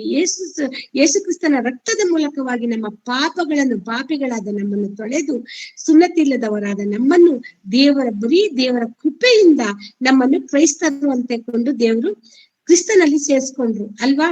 ಇಲ್ಲಿ ನಾವು ನೋಡ್ತೀವಿ, ನೀವು ಜನ್ಮದಿಂದ ಯಾರಾಗಿದ್ರಿ? ಅನ್ಯರಾಗಿದ್ವಿ. ನಾವೆಲ್ಲ ಯಾರು? ಅನ್ಯರು. ನಾವು ನಮ್ಮಲ್ಲಿ ಸುನ್ನತಿ ಆದವ್ರು ಯಾರು ಇದ್ದೀವಾ? ಇಲ್ಲ. ಸುನ್ನತಿ ಆದವರು ಅಲ್ಲ. ನಾವು ಶರೀರ ಸಂಬಂಧವಾಗಿ ಯಾಕೋಬನ ಕುಟುಂಬದಲ್ಲಿ ಹುಟ್ಟಿ ಬಂದವರು ನಾವಲ್ಲ. ನಾವು ಇಸ್ರಾಯೇಲ್ ಜನಾಂಗಕ್ಕೆ ಸೇರಿದವರು ಅಲ್ಲ. ನಾವು ಯಾರಾಗಿದ್ದೀವಿ? ಅನ್ಯರು. ನಾವು ಮಾತ್ರ ಅಲ್ಲ, ಪ್ರಪಂಚದಲ್ಲಿ ಇರುವ ಎಲ್ಲರೂ ಸಹ ಅನ್ಯರೇ. ಎಲ್ಲಾ ಅನ್ಯರಾದ ನಾವು ಇಸ್ರಾಯೇಲ್ ದೇಶವನ್ನು ಬಿಟ್ಟು, ಇಸ್ರಾಯೇಲರನ್ನು ಬಿಟ್ಟು ಮತ್ತೆಲ್ಲರೂ ಏನಾಗಿದ್ದಾವೆ? ಅನ್ಯರಾಗಿದ್ದೇವೆ. ನಾವು ಅನ್ಯರಾದ ನಮ್ಮನ್ನು ದೇವರ ಕೃಪೆಯಿಂದ, ಮಹಾ ಕೃಪೆಯಿಂದ ಯೇಸು ಕ್ರಿಸ್ತನ ಮೂಲಕ ನಮಗೆ ದೇವರಿಗೆ ದೂರ ಆದ ನಮ್ಮನ್ನು ದೇವರಿಗೆ ಹತ್ತಿರ ಮಾಡಿ ದೀಕ್ಷಾ ಸ್ನಾನದ ಮೂಲಕವಾಗಿ ದೇವರ ಸ್ವಕೀಯ ಮಕ್ಕಳನ್ನಾಗಿ ದೇವರು ನಮ್ಮನ್ನು ಹಾಕೊಂಡಿದ್ದಾರೆ. ಇದನ್ನು ನಾವು ಮುಂದೆ ನೋಡುವ ಅಷ್ಟೊತ್ತಿಗೆ ನಮ್ಗೆ ಗೊತ್ತಾಗುತ್ತೆ ಅನ್ಯರಾದ ನಮ್ಮನ್ನು ದೇವರು ಹೇಗ್ ಸೇರಿಸ್ಕೊಂಡ ಅನ್ನೋದನ್ನು. ಯೋಹಾನ ಪತ್ರಿಕೆ ಇದು ಹಾಗೆ ಇರ್ಲಿ. ಯೋಹಾನ ಪತ್ರಿಕೆ 1ನೇ ಅಧ್ಯಾಯ 11-12 ವಾಕ್ಯವನ್ನು ನೋಡೋಣ. ಯೋಹಾನ ಪತ್ರಿಕೆ. ಯಾರ್ಯಾರು ಆತನನ್ನು ಅಂಗೀಕರಿಸಿದರೋ, ಅಂದರೆ ಆತನ ಹೆಸರಿನಲ್ಲಿ ನಂಬಿಕೆ ಇಟ್ಟರು, ಅವರಿಗೆ ದೇವರ ಮಕ್ಕಳಾಗುವ ಅಧಿಕಾರ ಕೊಟ್ಟನು. ಇವರು ರಕ್ತ ಸಂಬಂಧದಿಂದಾಗಲಿ ಕಾಮದಿಂದಾಗಲಿ ಪುರುಷ ಸಂಕಲ್ಪದಿಂದಾಗಲಿ ಹುಟ್ಟಿದವರಲ್ಲ, ದೇವರಿಂದಲೇ ಹುಟ್ಟಿದವರು. ಸಾಕು ಬ್ರದರ್. ಆತನು ತನ್ನ ಸ್ವಾಸ್ಥ್ಯಕ್ಕೆ ಬಂದನು, ಆದರೆ ಸ್ವಂತ ಜನರು ಆತನನ್ನು ಅಂಗೀಕರಿಸಲಿಲ್ಲ. ಯಾರ್ಯಾರು ಆತನನ್ನು ಅಂಗೀಕರಿಸದರೋ, ಅಂದರೆ ಆತನ ಹೆಸರಿನಲ್ಲಿ ನಂಬಿಕೆ ಇಟ್ಟರೋ, ಅವರಿಗೆ ದೇವರ ಮಕ್ಕಳಾಗುವ ಅಧಿಕಾರವನ್ನು ಕೊಟ್ಟರು. ಯೇಸು ಕ್ರಿಸ್ತನು ಸಹ ಯಾರು? ಇಸ್ರಾಯೇಲರ ಜನಾಂಗದಲ್ಲೇ ಯೇಸು ಕ್ರಿಸ್ತನು ಸಹ ಯಹೂದ್ಯ ಕುಲದಲ್ಲಿ ಹುಟ್ಟಿದಾತನು ಅಲ್ವಾ. ಯೇಸು ಕ್ರಿಸ್ತನು ತನ್ನ ಸ್ವಂತ ಜನದರ ಹತ್ರ ಬರ್ತಾರೆ, ತನ್ನ ಸ್ವಾಸ್ಥ್ಯಕ್ಕೆ ಬಂದು ಅವರು ಫಸ್ಟ್ ನೋಡಿ, ಶಿಷ್ಯರನ್ನು ಸಹ ಅವರು ಸುವಾರ್ತೆ ಸಾರಕ್ಕೆ ಹೋಗಿದಾಗ ತಪ್ಪಿಸಿಕೊಂಡು ಅಲೆಯುತ್ತಿರುವ ಕುರುಬನಿಲ್ಲದಂತಹ ಕುರಿಗಳ ಮಂದಿ ಅಂತಿರುವಂತ ಇಸ್ರಾಯೇಲರ ಬಳಿ ಹೋಗಿ ಸುವಾರ್ತೆ ಸಾರಿ ಅಂತಾನೆ ಅವರ 12 ಜನ ಶಿಷ್ಯರನ್ನು ಸಹ ಅವರು ಕಳ್ಸಿಕೊಡ್ತಾರೆ ಸ್ಟಾರ್ಟಿಂಗ್ ಅಲ್ಲಿ. ಯಾಕಂದ್ರೆ ದೇವರು ತನ್ನ ಸ್ವಕುಲವನ್ನು, ದೇವರು ಆದುಕೊಂಡ ಜನಾಂಗವನ್ನು ಮೊದಲು ರಕ್ಷಣೆ ಮಾಡ್ಬೇಕು ಅಂತೇಳಿ ಆಸೆ ಪಡ್ತಾರೆ. ದೇವರ ಸಂಕಲ್ಪವನ್ನು ಅದೇ ಆಗಿತ್ತು. ಆದ್ರೆ ಅವ್ರು ಏನ್ ಮಾಡ್ತಾರೆ? ಯೇಸು ಕ್ರಿಸ್ತನನ್ನು ನಂಬಲಿಲ್ಲ, ಆತನನ್ನು ಸೇರಿಸಿಕೊಳ್ಳಲಿಲ್ಲ, ಅಂಗೀಕಾರ ಮಾಡಿಲ್ಲ. ಹಾಗಾಗಿ ದೇವರು ಒಂದು ಹೊಸ ನಿರ್ಧಾರವನ್ನು ತೆಗೆದುಕೊಡ್ತಾರೆ. ಅಲ್ಲಿವರೆಗೆ ನಾನು ಇಸ್ರಾಯೇಲ್ ದೇವರು, ನಾನು ಯಾಕೋಬನ ದೇವರು, ನಾನು ಇಸಾಕನ ದೇವರು, ನಾನು ಅಬ್ರಾಹ್ಮನ ದೇವರು ಅಂತ ಇದ್ದ ದೇವರು ಏನ್ ಮಾಡ್ತಾನೆ? ತನ್ನ ಮನಸ್ಸನ್ನು ಬದಲಾಯಿಸ್ಕೊಳ್ತಾನೆ. ಇವರು ಎಷ್ಟೇ ಮಾಡಿದರೂ ಅಷ್ಟೇ. ನಾವು ನೋಡ್ತೀವಲ್ಲ, ಪ್ರವಾದನೆ ಗ್ರಂಥಗಳನ್ನೆಲ್ಲ ನೋಡುವಾಗ, ನ್ಯಾಯಸ್ಥಾಪಕರನ್ನು ನೋಡುವಾಗ, ಇಸ್ರಾಯೇಲ್ ಜನಾಂಗದವರು ಎಂತವರಾಗಿದ್ರಂದ್ರೆ ಮಂಡರಾಗಿದ್ರು. ಅವರು ಜನ್ಮತಃ ದೇವರ ಮಕ್ಕಳು ಅನ್ಸ್ಕೊಂಡ್ ಬಂದಿದ್ರು. ಅವರು ಸುನ್ನತಿ ಹೊಂದಿ ದೇವರ ಸ್ವಕೀಯ ಪ್ರಜೆಗಳು ಅನ್ಸ್ಕೊಂಡ್ ಬಂದಿದ್ರು. ಅವರ ಜೀವಿತ ಹೇಗಿತ್ತು ಅಂದ್ರೆ ಬದಲಾಗದ ಜೀವಿತ ಆಗಿತ್ತು. ಅವರ ಮನಸ್ಸು ಕೆಟ್ಟು ಹೋಗಿದ್ದಾಗಿತ್ತು. ಅವರು ಮತ್ತೆ ವಕ್ರಬುದ್ಧಿಗೆ ಮೊಂಡುತನಕ್ಕೆ ಬಿದ್ದೋಗ್ತಾ ಇದ್ರು. ಪದೇ ಪದೇ ಪದೇ ದೇವರು ಪ್ರವಾದಿಗಳ ಮೂಲಕ ಎಚ್ಚರಿಸಿ ನಡೆಸ್ತಾ ಬಂದಂಗು ಮತ್ತೆ ಅವ್ರು ಏನ್ ಮಾಡ್ತಾ ಇದ್ರು, ಮತ್ತೆ ಹಳೆಯ ಸ್ವಭಾವನೇ ಧರಿಸ್ಕೊಂಡು ಹೋಗುವಂತವ್ರು ಆಗಿದ್ರು. ಹಾಗಾಗಿ ದೇವ್ರು ಏನ್ ಮಾಡ್ತಾರೆ, ಮನಸ್ಸು ಚೇಂಜ್ ಮಾಡ್ಕೊಂತಾರೆ. ಮತ್ತೆ ಆದಾಮನನ್ನು ನೆನ್ಪು ಮಾಡ್ಕೊಂತಾರೆ. ಆದಾಮನಿಗೆ ನನ್ನ ಉಸಿರನ್ನು ಕೊಟ್ಟು ನನ್ನ ಶ್ವಾಸವನ್ನು ಕೊಟ್ಟು ಆತನ ಮೂಲಕವಾಗಿ ಭೂಮಿಯಲ್ಲಿ ಜನವನ್ನು ಅಭಿವೃದ್ಧಿ ಮಾಡ್ಬೇಕು ಅಂತ ನಾನು ಹಿಂದೆ ನಾವು ಮಾಡಿದ ಸಂಕಲ್ಪವನ್ನು ನೆನ್ಪು ಮಾಡ್ಕೊಂಡು ಮತ್ತೆ ಎಲ್ಲರೂ ನನ್ನ ಮಕ್ಕಳೇ ಅನ್ನುವಂತ ವಿಶಾಲ ಮನೋಭಾವಕ್ಕೆ ದೇವರು ಬರ್ತಾರೆ. ಇಷ್ಟೆಲ್ಲರಿಗೆ ಮಾತ್ರ ದೇವರಾಗಿದ್ದ ದೇವರು ನನ್ನ ಮಗನ ಮೂಲಕವಾಗಿ ಯಾರ್ಯಾರು ಯೇಸು ಕ್ರಿಸ್ತನನ್ನು ನಂಬಿಕೊಳ್ತಾರೋ ಅಂಗೀಕರಿಸ್ತಾರೋ ಅವ್ರನ್ನೆಲ್ಲ ತನ್ನ ಮಕ್ಕಳನ್ನಾಗಿ ಮಾಡ್ಕೊಬೇಕು ಅಂತ ದೇವರ ಸಂಕಲ್ಪದ ಮೇಲೆಗೆ ಅವ್ರು ಏನ್ ಮಾಡ್ತಾರೆ, ಆತನು ತನ್ನ ಸ್ವಾಸ್ಥ್ಯಕ್ಕೆ ಬಂದನು, ಆದರೆ ಸ್ವಂತ ಜನರು ಆತನನ್ನು ಅಂಗೀಕರಿಸಲಿಲ್ಲ. ಯಾರು ಆತನನ್ನು ಅಂಗೀಕರಿಸಿದರೋ ಅಂದರೆ ಆತನ ಹೆಸರಿನಲ್ಲಿ ನಂಬಿಕೆ ಇಟ್ಟರೋ ಅವರಿಗೆ ದೇವರ ಮಕ್ಕಳಾಗುವ ಅಧಿಕಾರವನ್ನು ಕೊಟ್ಟರು. ಸುನ್ನತಿ ಇಲ್ಲದ ನಮಗೆ ದೇವರ ಮಕ್ಕಳಾಗುವ ಅಧಿಕಾರವನ್ನು ಯೇಸು ಕ್ರಿಸ್ತನ ಮೂಲಕವಾಗಿ ದೇವರು ಮಾರ್ಪಾಟು ಮಾಡ್ತಾರೆ. ನಾವು ರಕ್ತ ಸಂಬಂಧದಿಂದಾಗಲಿ ಶರೀರ ಸಂಬಂಧದಿಂದಾಗಲಿ ನಾವು ಕಾಮದಿಂದಾಗಲಿ ಹುಟ್ಟಿದ ಮಕ್ಕಳಲ್ಲ. ನಾವ್ ಯಾರಾಗ್ತೀವಿ, ದೇವರ ಮಕ್ಕಳಾಗೋದು ಯೇಸು ಕ್ರಿಸ್ತನ ಅಂಗೀಕರಿಸುವ ಮೂಲಕ ನಾವು ದೇವರಿಗೆ ಮಕ್ಕಳಾಗ್ತೀವಿ. ನಾವು ಅವತ್ತು ದೂರವಾಗಿದ್ದು ಕತ್ತಲೆಯಲ್ಲಿದ್ವಿ, ಅಂಧಕಾರದಲ್ಲಿದ್ವಿ. ನಮ್ಮನ್ನು ಬಿಡಿಸಿ ಯೇಸು ಕ್ರಿಸ್ತನ ಮೂಲಕ ನಮ್ಮನ್ನು ಸ್ವಕೀಯ ಪ್ರಜೆಗಳನ್ನಾಗಿ ಮಾಡ್ಕೊಂಡಿದ್ದಾರೆ ಅನ್ನೋದನ್ನ ನಾವು ನೋಡ್ಬೋದು ಅಲ್ವಾ. ನಾವು ಯಾರಾಗಿದ್ವಿ, ಅನ್ಯರಾಗಿದ್ವಿ. ಆದ್ರೆ ದೇವರ ಕೃಪೆಯಿಂದ ದೇವರ ಅನ್ಯರಾದ ನಮ್ಮನ್ನು ಯೇಸು ಕ್ರಿಸ್ತನ ಮೂಲಕ ಸ್ವಕೀಯ ಪ್ರಜೆಗಳನ್ನಾಗಿ ಮತ್ತು ಯಾಜಕರನ್ನಾಗಿ ಮಾಡ್ಕೊಂಡಿದ್ದಾರೆ. ಇಲ್ಲಿ ಈಗ ಏನಾಗುತ್ತೆ ಅಂತ ಹೇಳಿದ್ರೆ, ಇಷ್ಟೆಲ್ಲರ ದೇವರು ಅಲ್ಲ, ಅವರು ಎಲ್ಲರಿಗೂ ದೇವರಾಗಿದ್ದಾರೆ. ಯಾರ್ಯಾರು ಯೇಸು ಕ್ರಿಸ್ತನ ನಂಬಿ ಅಂಗೀಕಾರ ಮಾಡಿ ಸ್ವೀಕರಿಸ್ತಾರೋ ಅವರಿಗೆಲ್ಲ ಯಾರನ್ನಂತ ಹೇಳ್ತಾರೆ, ನನ್ನ ಮಕ್ಕಳು ಅಂತೇಳಿ ಕರೆಯುವಂತ ಬರುತ್ತೆ. ನಾವು ಇಲ್ಲಿವರೆಗೆ ಏನು ನಾವು ಅನ್ಯರಾಗಿದ್ದು ಅನ್ನೋದನ್ನು ನಾವು ತೆಗೆದಾಕ್ಬೇಕು. ಯೇಸು ಕ್ರಿಸ್ತನಲ್ಲಿ ಬಂದ ಮೇಲೆ ನಾವು ಅನ್ಯರು ಅಲ್ಲ. ಅದೇ ರೀತಿ ಇಸ್ರಾಯೇಲರು ಸಹ ಅವರು ಇನ್ನು ಇಸ್ರಾಯೇಲರಾಗಿರಲ್ಲ. ಅವರು ಸಹ ದೇವ್ರ ಮಕ್ಕಳಾಗ್ಬೇಕಾದ್ರೆ ಅವರ ಸುನ್ನತಿ ಯಾವ ಕಾರ್ಯ ಮಾಡಲ್ಲ. ಅವರ ಜನ್ಮ ಸ್ವತಃ ಅಂತ ದೇವ್ರ ಮಕ್ಕಳು ಅನ್ನೋದನ್ನು ಯಾವ ಕಾರ್ಯನೂ ಮಾಡಲ್ಲ. ಅವರೂ ಸಹ ದೇವರ ಮಕ್ಕಳಾಗ್ಬೇಕಂದ್ರೆ ಯೇಸು ಕ್ರಿಸ್ತನನ್ನೇ ನಂಬಿ ಅಂಗೀಕರಿಸಿದ್ರೆ ಮಾತ್ರನೇ ಅವರು ದೇವರ ಮಕ್ಕಳಾಗ್ಲಿಕ್ಕೆ ಸಾಧ್ಯ ಆಗುತ್ತೆ. ನಾವು ಗಲಾತ್ಯ ಪತ್ರಿಕೆಯಲ್ಲಿ ನೋಡೋಣ. ಗಲಾತ್ಯ ಪತ್ರಿಕೆ 3:27-28 ತೆಗೆದು ನೋಡ್ರಿ. ನೀವೆಲ್ಲರೂ ಕ್ರಿಸ್ತೇಸುವಿನಲ್ಲಿ ಇಟ್ಟಿರುವ ನಂಬಿಕೆಯ ಮೂಲಕ ದೇವರ ಪುತ್ರರಾಗಿದ್ದೀರಿ. ಸರಿ ಓದಿ. ಹೇಗೆಂದರೆ ಕ್ರಿಸ್ತನಲ್ಲಿ ಸೇರುವುದಕ್ಕೆ ದೀಕ್ಷಾಸ್ನಾನ ಮಾಡಿಸಿಕೊಂಡವರು ನೀವೆಲ್ಲರೂ ಕ್ರಿಸ್ತನನ್ನು ಧರಿಸಿಕೊಂಡಿರಿ. ನೀವೆಲ್ಲರೂ ಕ್ರಿಸ್ತ ಯೇಸುವಿನಲ್ಲಿ ಒಂದೇ ಆಗಿರುವುದಾದ್ದರಿಂದ ಯಹೂದ್ಯನು ಗ್ರೀಕನು ಎಂದು, ಆಳು ಒಡೆಯ ಎಂದು, ಗಂಡು ಹೆಣ್ಣು ಎಂದು ಭೇದವಿಲ್ಲ. ನೀವು ಕ್ರಿಸ್ತನವರಾಗಿದ್ದರೆ ಅಬ್ರಹಾಮನ ಸಂತತಿಯವರು, ವಾಗ್ದಾನಕ್ಕನುಸಾರವಾಗಿ ಬಾಧ್ಯರು ಆಗಿದ್ದೀರಿ. ಹೇಗೆಂದ್ರೆ ಕ್ರಿಸ್ತನಲ್ಲಿ ಸೇರುವುದಕ್ಕೆ ನಾವು ದೀಕ್ಷಾ ಸ್ನಾನ ಮಾಡಿಸಿಕೊಂಡಿರುವ ನೀವೆಲ್ಲರೂ ಕ್ರಿಸ್ತನನ್ನು ಧರಿಸಿಕೊಂಡಿದ್ದೀರಿ. ನೀವೆಲ್ಲರೂ ಕ್ರಿಸ್ತ ಯೇಸುವಿನಲ್ಲಿ ಒಂದೇ ಆಗಿರುವುದರಿಂದ ಯಹೂದ್ಯರಾಗಲಿ ಗ್ರೀಕರಾಗಲಿ ಆಳು ಅರಸನಾಗಲಿ ಅಥವಾ ಗಂಡು ಹೆಣ್ಣು ಅನ್ನೋ ಭೇದ ಇಲ್ಲದೆ ಎಲ್ಲರೂ ಸಹ ದೇವರ ಮಕ್ಕಳಾಗುವಂತ ಒಂದು ಅಧಿಕಾರವನ್ನು ದೇವರು ನಮಗೆ ಇಲ್ಲಿ ದಯಪಾಲಿಸ್ತಾರೆ. ಏನು, ಯಾರ್ಯಾರು ಕ್ರಿಸ್ತನನ್ನು ನಂಬಿ ದೀಕ್ಷಾ ಸ್ನಾನ ಮಾಡ್ಕೊಂತಾರ ಅವ್ರೆಲ್ಲರನ್ನು ಏನಂತ ಕರೀತಾರೆ, ಕ್ರೈಸ್ತರು ಅಂತ ಕರೀತಾರೆ. ಅಂದ್ರೆ ದೇವರ ಮಕ್ಕಳು ಅಂತ ಹೇಳಿ ಕರೀತಾರೆ. ಇಲ್ಲಿ ಈಗ ಏನು ನಾವು ಯೆರೂಸಲೇಮಲ್ಲಿ ಇರುವಂತವ್ರು ಏನು ಇಸ್ರಾಯೇಲರು ಏನ್ ಮಾಡ್ತಾರೆ, ಅವರೂ ಸಹ ಈಗ ದೇವರ ಮಕ್ಕಳಾಗ್ಬೇಕಂದ್ರೆ ಯೇಸು ಕ್ರಿಸ್ತನ ಅಂಗೀಕರಿಸ್ಬೇಕು, ದೀಕ್ಷಾ ಸ್ನಾನವನ್ನು ತೆಗೆದುಕೊಳ್ಬೇಕು. ತಂದೆ ಮಗ ಪವಿತ್ರಾತ್ಮನ ಹೆಸರಲ್ಲಿ ದೀಕ್ಷಾ ಸ್ನಾನ ತಕ್ಕೊಂಡು ಅವರು ಒಳಗಡೆ ಬಂದ್ರೆ ಅವರು ದೇವರ ಮಕ್ಕಳಾಗ್ತಾರೆ. ಇಲ್ಲ ಅಂದ್ರೆ ಅವರು ಅನ್ಯರಿಗೂ ಅವರಿಗೂ ಯಾವ ವ್ಯತ್ಯಾಸನೂ ಇಲ್ಲ. ಅವರು ದೇವರ ಮಕ್ಕಳು ಅಂತ ಒಂದ್ಸಲಿ ಪದವಿ ಪಡ್ಕೊಂಡಿದ್ರು. ಈಗ ಅವರು ಅದನ್ನು ತೆಗೆದಾಕಿ ದೇವರು ಹೊಸ ಒಡಂಬಡಿಕೆಯ ಮೂಲಕವಾಗಿ ಯೇಸು ಕ್ರಿಸ್ತನ ಮೂಲಕವಾಗಿ ಯಾರು ಯೇಸು ಕ್ರಿಸ್ತನನ್ನು ನಂಬಿ ತಂದೆಯಾದ ದೇವರನ್ನು ನಂಬಿ ಒಪ್ಪಿಕೊಂಡು ಅಂಗೀಕಾರ ಮಾಡಿಕೊಂಡು ದೀಕ್ಷೆ ಸ್ಥಾನ ತೆಗೆದುಕೊಂಡು ನಾವು ಪಾಲುಗಾರರಾಗ್ತೀವೋ ನಮ್ಮನ್ನು ದೇವರು ದೇವರ ಮಕ್ಕಳು ಅಂತ ಕರೀತಾರೆ. ನೋಡಿ ಎಷ್ಟು ದೊಡ್ಡ ವಿಶೇಷತೆ.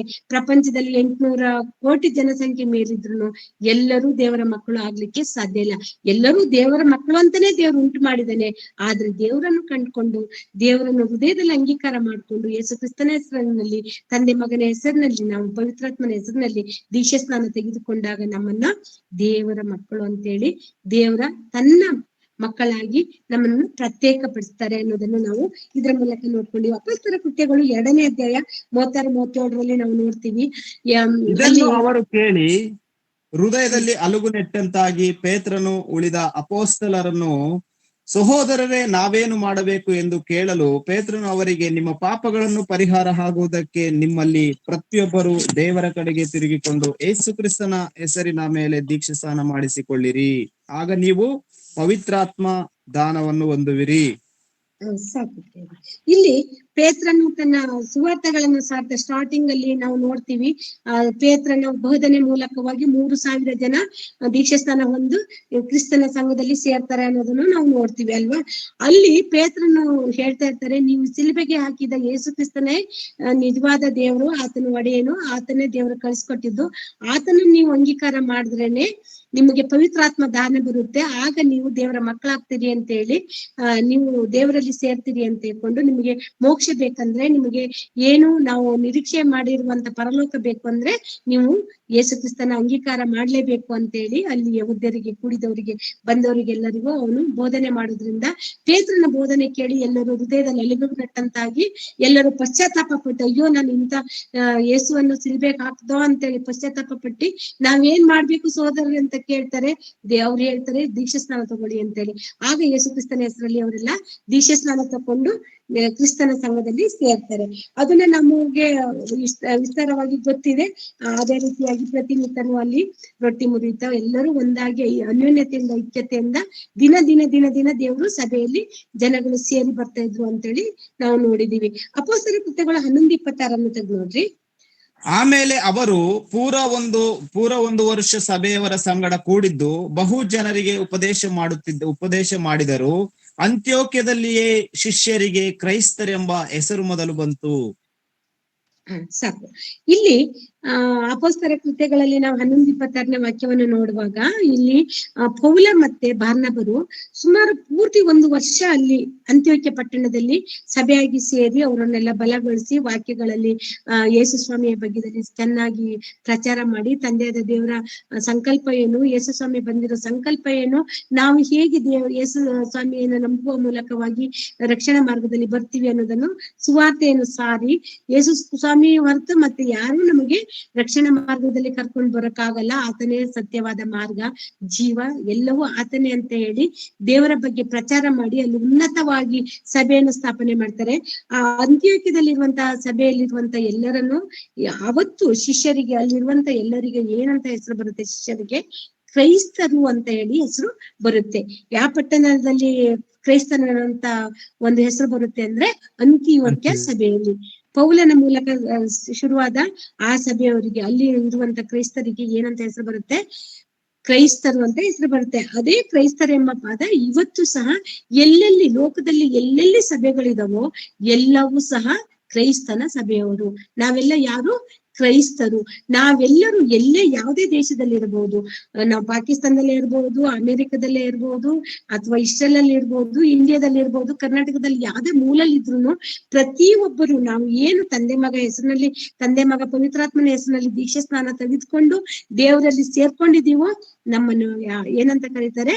ಕ್ರೈಸ್ತರು ಅಂತಾರೆ. ನಾವ್ಯಾರು ಹಾಗಾದ್ರೆ? ಕ್ರೈಸ್ತರು. ನಾವೆಲ್ಲ ಯಾರು? ಕ್ರೈಸ್ತರು. ನಾವು ಇಸ್ರೇಲರ್ ಅಲ್ಲ, ನೆನ್ಪಿಟ್ಕೊಳ್ಳಿ. ನಾವು ಅನ್ಯರು ಅಲ್ಲ. ನಮಗೆ ಅನ್ಯರು ಅಂತ ಇರುವಪ್ಪ, ನಾವು ಯಾವುದೇ ಕುಲದಿಂದ ಬಂದಿರ್ಬೋದು, ಯಾವುದೇ ಒಂದು ಮತದಿಂದ ಬಂದಿರ್ಬೋದು, ಯಾವುದೇ ಸಂಸ್ಕಾರದಿಂದ ಬಂದಿರ್ಬೋದು, ಅದು ಯಾವ್ದು ಲೆಕ್ಕಕ್ಕಿಲ್ಲ.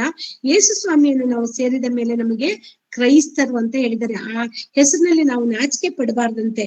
ನಾವು ದೇವರ ಹೆಸರಿನಲ್ಲಿ ನಾವು ಅಂತ ಕುಲದವಳು ಇಂಥ ಕುಲದವಳು, ನಾನು ಬ್ರಾಹ್ಮಿನ್ಸು, ನಾನು ಗೌಡಾಸು, ನಾನು ಲಿಂಗಾಯಿತು, ಇವೆಲ್ಲ ಬೇಡ ಪ್ರಿಯರೇ.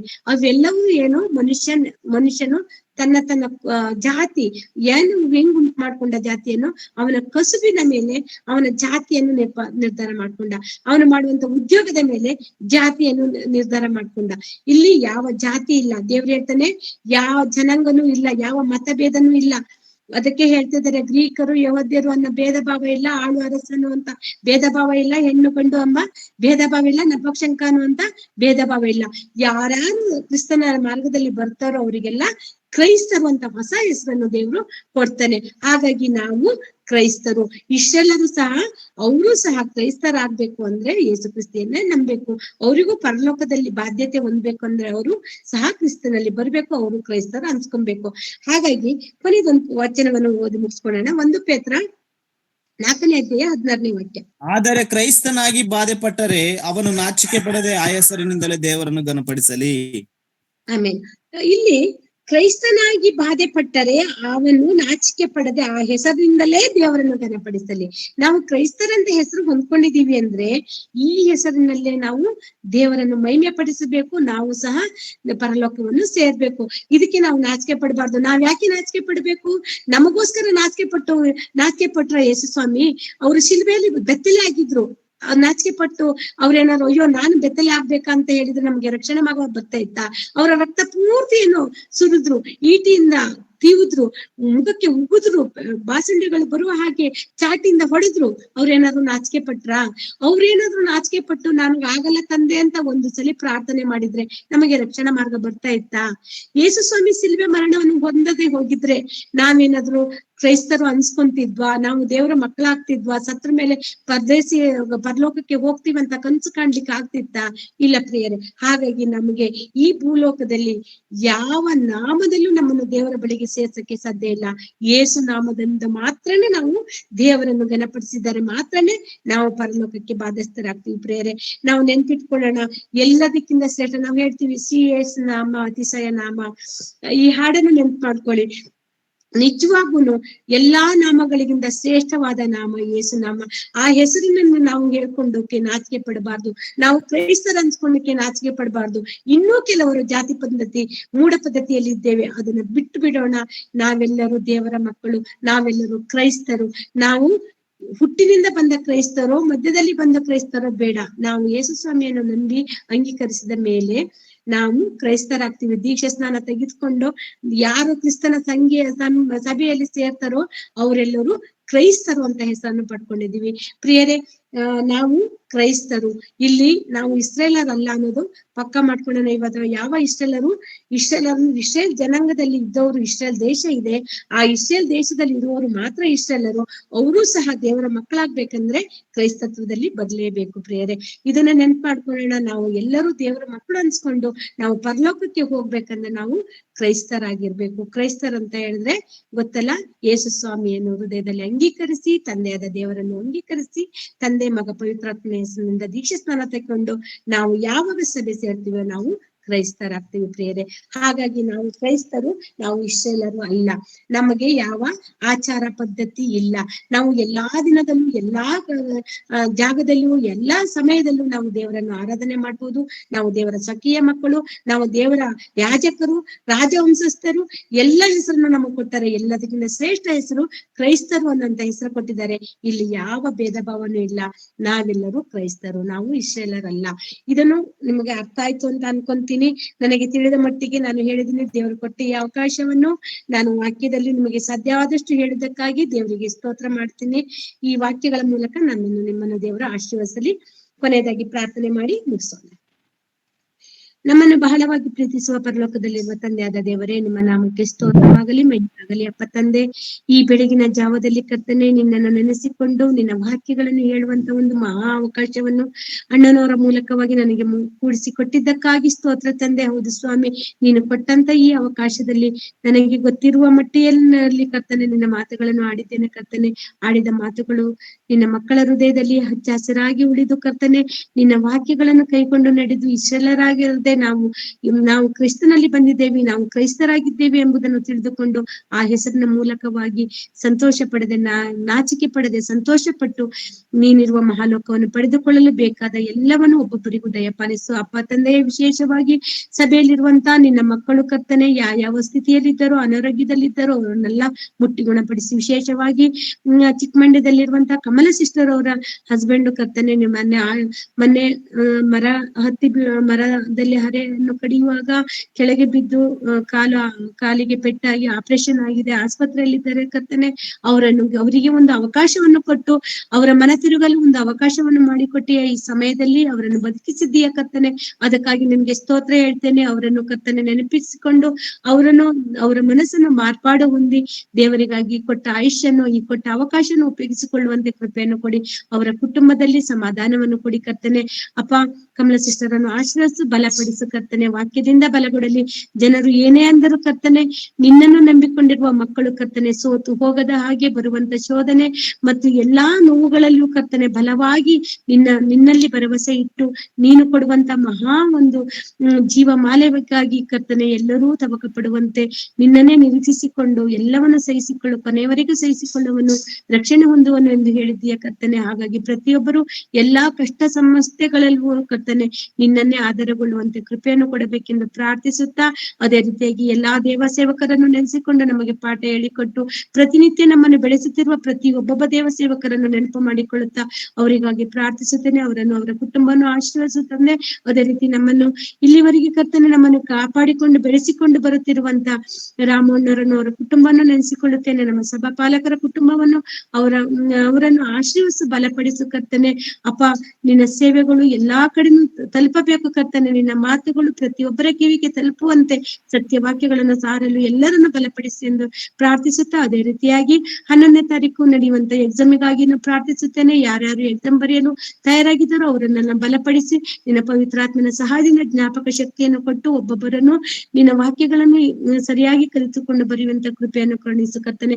ಅದೇ ರೀತಿ 12, 13, 14 ನಡೆಯುವಂತ ಕೂಟಕ್ಕಾಗಿ ಪ್ರಾರ್ಥಿಸುತ್ತೇನೆ ತಂದೆಯೇ. ಈ ಕೂಟವನ್ನು ನೆನಪು ಮಾಡಿಕೊಂಡು ಕರ್ತನೆ, ದೊಡ್ಡ ಕೂಟವಾಗಿದ್ದರಿಂದ ಅದರ ಖರ್ಚು ವೆಚ್ಚಗಳು ಎಲ್ಲವನ್ನು ನೀನು ನೆನಪು ಮಾಡಿಕೊಂಡು ಕರ್ತನೆ, ದೇವ ಸೇವಕರೊಂದಿಗೆ ಪ್ರತಿಯೊಬ್ಬರು ಕೈ ಜೋಡಿಸುವಂತೆ ಕೃಪೆಯನ್ನು ಕರುಣಿಸು, ಎಲ್ಲವನ್ನು ಯಶಸ್ಸುಗೊಳಿಸು ಕರ್ತನೆ. ಈ ಎಲ್ಲಾ ಪ್ರಾರ್ಥನೆ ವಿಜ್ಞಾಪನೆಯನ್ನು ಕೇಳಿದ್ದಕ್ಕಾಗಿ ಸ್ತೋತ್ರ, ನಮ್ಮ ಸಂಗಡ ಇರುವುದಕ್ಕಾಗಿ ಸ್ತೋತ್ರ. ಯೇಸು ಕ್ರಿಸ್ತನ ಮುದ್ದಾದ ನಾಮದಲ್ಲಿ ಬೇಡಿ ಬಂದಿರುವೆ ನನ್ನ ತಂದೆಯೇ, ಆಮೇನ್. ತಂದೆಯಾದ ದೇವರ ಪ್ರೀತಿಯು, ಯೇಸು ಕ್ರಿಸ್ತನ ಕೃಪೆಯು ಹಾಗೂ ಪವಿತ್ರಾತ್ಮ ದೇವರ ಅನನ್ಯ ಸಹವಾಸವು ನಮ್ಮೆಲ್ಲರೊಂದಿಗೂ ಸದಾ ಕಾಲವು ನಿತ್ಯವೂ ನಿರಂತರವೂ ಇರಲಿ. ಆಮೇನ್. ಎಲ್ಲರಿಗೂ ಯೇಸು ಕ್ರಿಸ್ತನ ನಾಮದಲ್ಲಿ ವಂದನೆಗಳು.